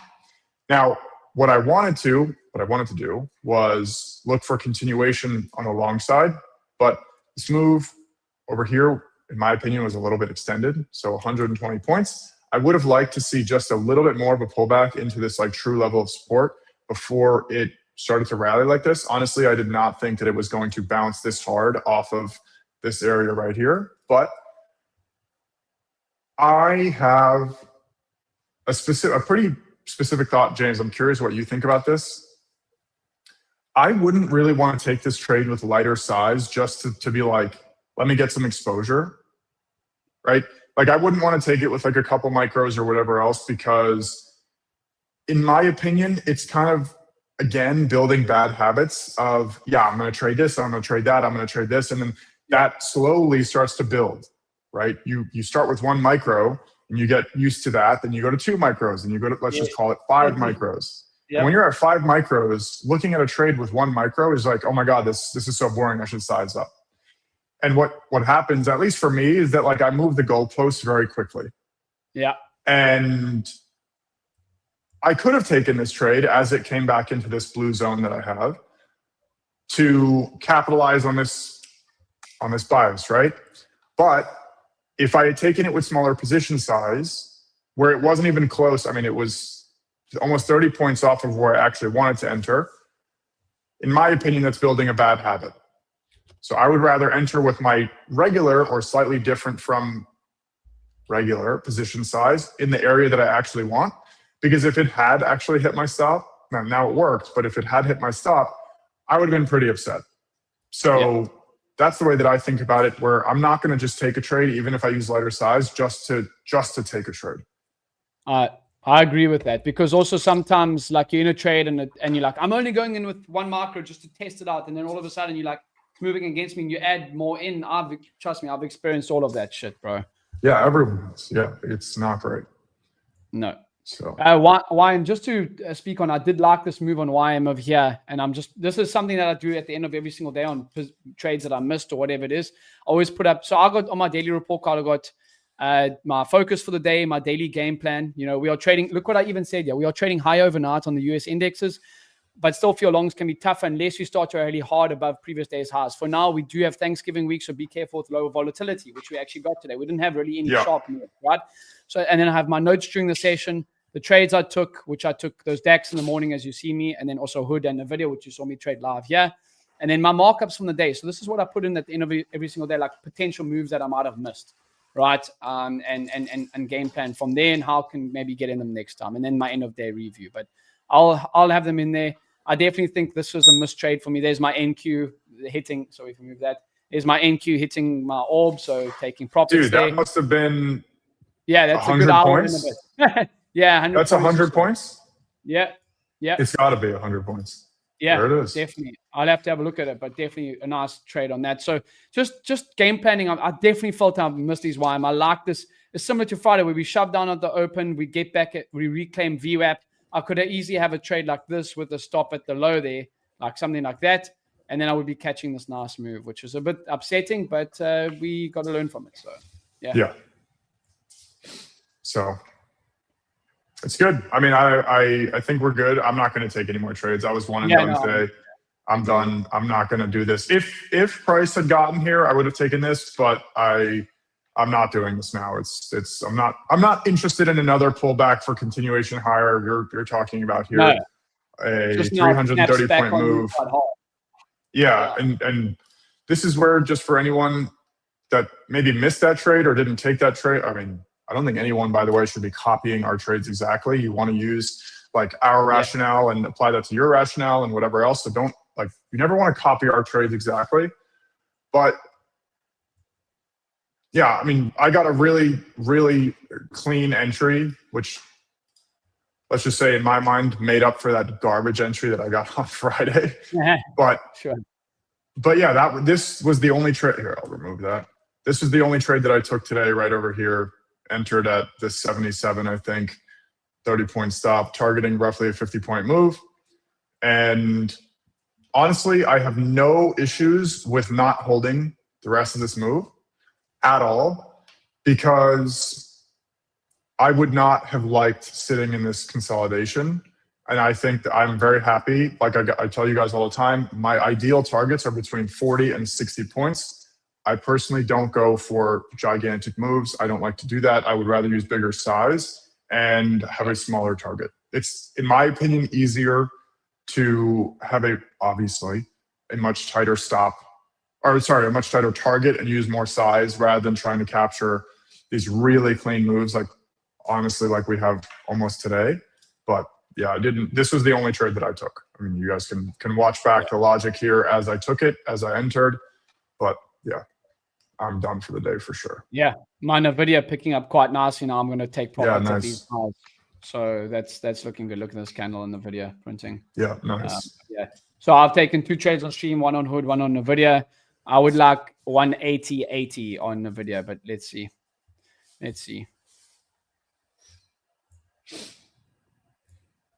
Yeah, and thank you guys for tuning in. Make sure you follow the accounts that if you're on Twitter, if you're on YouTube, subscribe, follow to whatever account you're watching on. We have almost 700 people watching total right now, which is honestly awesome. Like, that's great. It's like we've done this probably 4 times now. So in the next few months, I'm assuming it'll be like a couple thousand, maybe like over 1,000 for sure. But as we talk about it more, tell your friends. That would be great. That would be really helpful to us. And maybe we'll start to do like giveaways, or we'll start to do like something where we can like engage with you guys more, like obviously more than just the comments. But yeah, I mean, like this is just the beginning of the streams that we're doing. So I'm really enjoying them. I would like to do more of them, honestly. So Seamus, hopefully he will do that. But yeah, maybe Santa will come. But yeah. So I'm gonna trim some here. It's been a slow day. We had pre-market highs on the video, so I'm gonna trim some here as well. So I don't want to give back, and I'll try and take the rest of it half day. So yeah. At the opening range high. So that's my trade right now. There we go. We're getting that at the moment anyway. So yeah, those are my wait for it to get 80. Okay, there. Okay, I'm full out of my trade. Nice. Over there. So yeah, I had Hood and NVDA. You had NQ, which is nice. Yeah. I couldn't find an entry on the indexes, unfortunately, today, but there we go. We got some winning trades, and still using the same kind of thesis. I trade the stocks the same way I do trade the indexes. So yeah, hope that you guys enjoyed today's stream. André, we'll see you Friday. Yep. Friday. Yep. Perfect, guys. All right, guys. Have a good one. Cheers.